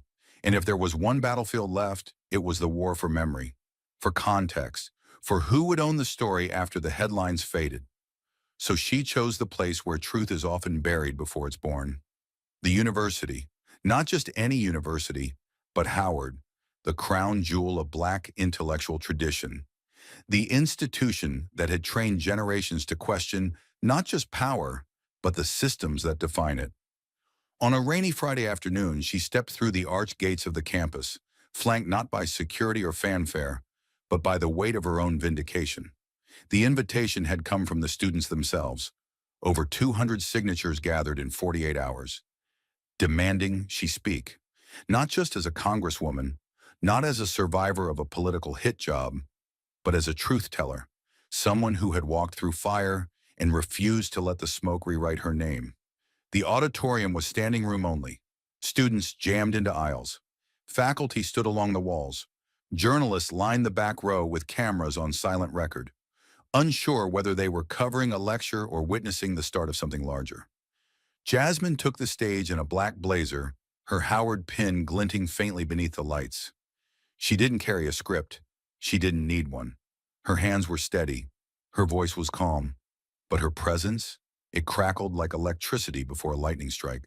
They thought they could shrink me into 6 seconds, she began, her tone measured but sharp. 6 seconds. That's all they needed to flip the script, weaponize it, and point it back at me like a loaded gun. The crowd was silent, not passive, but locked in. They said I hated America. They cut out the part where I begged her to wake up. She stepped forward, her voice firm but never forced. I didn't say burn it down, I said stop, breathe, look in the mirror. And they called that treason. She let those words hang. The stillness in the room wasn't quiet. It was pressure, building in the lungs and hearts of every student staring up at her. Let me be clear, she continued. Truth does not live in a soundbite. It does not live in a tweet, or a 10-second reel, or a chyron flashing across the bottom of your screen. Truth has a body, it has scars, it has roots that grow through time, through pain, through systems built to erase it. Students nodded. Professors leaned forward. Even the reporters in the back began to lower their cameras, not because they weren't recording, but because they were listening. The system didn't come after me because I lied, she said. It came after me because I told the truth out loud, in front of too many people, without asking permission. She paused, one beat, then two. And you know what scares them more than truth? Her voice dropped to a whisper that somehow felt louder than any shout. The idea that you might hear it and not look away. A murmur ran through the crowd, not discontent, but recognition. This wasn't politics. This was anatomy. Jasmine dissecting the machinery that tried to collapse her, exposing the blueprint of the lie they'd built to silence her. They didn't just try to discredit me, she said, pacing the stage slowly. They tried to curate the public mind. They chose which pieces of me were palatable, which ones were profitable, and which ones had to be deleted. She stopped at the center of the stage, eyes blazing. Because if you control the edit, you control the emotion. And if you control the emotion, you control the nation. The room held its breath. She let the silence bloom. Then came the line that would be printed on posters, quoted in op-eds, and replayed across every major network for weeks. The truth can't be sliced into clips like a TikTok. If you listen long enough, really listen, you'll realize I was never the one afraid of America waking up. Thunderous applause didn't erupt. It boiled, slow and rising, like something building from the pit of collective memory. Jasmine stood still as it swelled, letting the roar wash over her without flinching, because she hadn't come to be celebrated. She had come to finish something. And then her voice quieted the room one last time. So I leave you with this. If the truth can be bent this easily, if it can be reshaped, sliced, branded, and sold in pieces until we don't recognize it anymore. Her gaze swept across the sea of young, attentive faces. Then who's really running this country? There was no answer. There didn't need to be. Because the silence that followed wasn't ignorance. It was awareness, awakening, and the beginning of a new story. And as the echoes of Jasmine Crockett's speech at Howard continued to ripple far beyond the walls of the university, a deeper current began to move beneath the surface of the national conversation. A current not made of headlines or political maneuvers, but of meaning, of reckoning. What happened to Jasmine wasn't just a scandal to be dissected or a controversy to be debated. It was a mirror held up to the American conscience. And what stared back was more than discomfort. It was a question we hadn't dared ask in too long. What does it cost a person to tell the truth when the world is built to silence them before they finish their sentence? And more importantly, what does it cost us all when we let that happen? The human lesson buried in this storm wasn't just about media distortion or political abuse of power. It was about the architecture of erasure. Jasmine Crockett wasn't targeted for being dishonest. She was targeted because her honesty was inconvenient, because she dared to speak in full paragraphs when the world only had the attention span for sound bites, because she carried a truth that couldn't be trimmed down without bleeding. And so they didn't just go after her words, they went after her wholeness. They broke her into clips, quotes, and caricatures. They turned her into a threat, not by what she said, but by what they refused to let her finish saying. And yet she stood. And in that standing, in that refusal to shrink, Jasmine gave us a human lesson that will outlive every op-ed and every scandal. To be whole in a world that profits from fragments is the most radical act of all.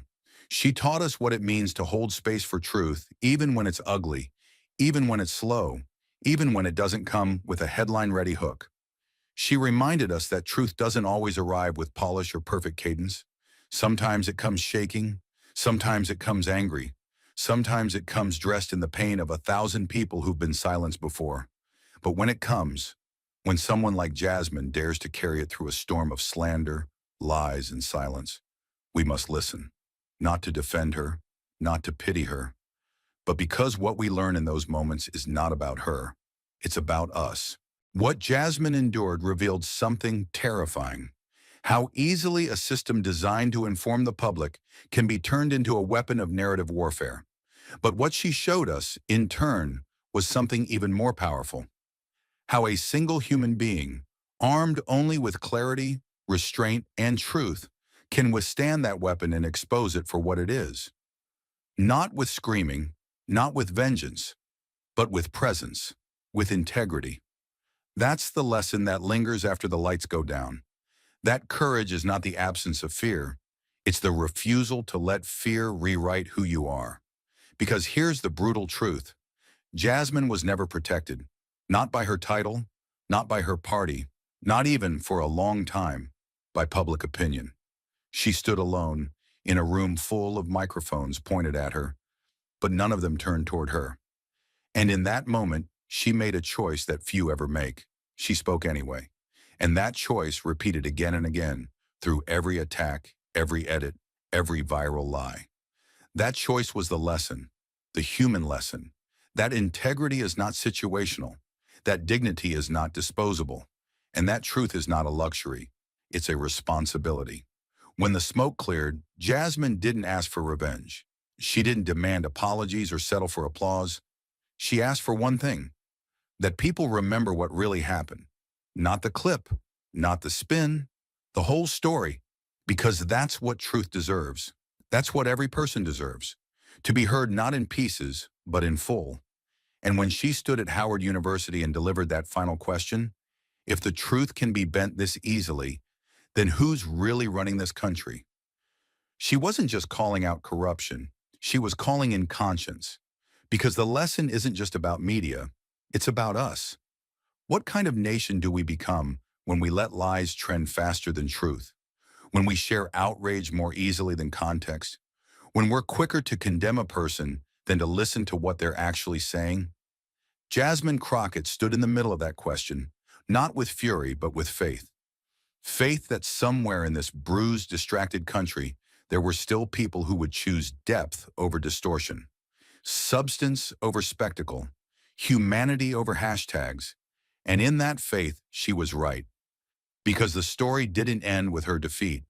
It ended with her teaching us how to listen again, not with our ears, but with our conviction, with our willingness to sit in the discomfort of a truth that refuses to fit neatly inside a soundbite, with our ability to look at someone who's been misrepresented, misunderstood, and misused, and say, "We see you fully." That is the human lesson. That is Jasmine Crockett's legacy. And if we carry it forward, if we hold the line when the next voice is cut, when the next truth is trimmed, when the next person is turned into a headline before they can finish their sentence, then what Jasmine endured will not have been in vain. it will have been a beginning. Thank you for watching until this moment and for standing with us on this journey for justice. Your support means everything. Like, subscribe, and turn on notifications so you never miss what's next. And we'd love to hear your thoughts. Leave a comment below and let us know what moved you most in this story. Together, our voices make a difference.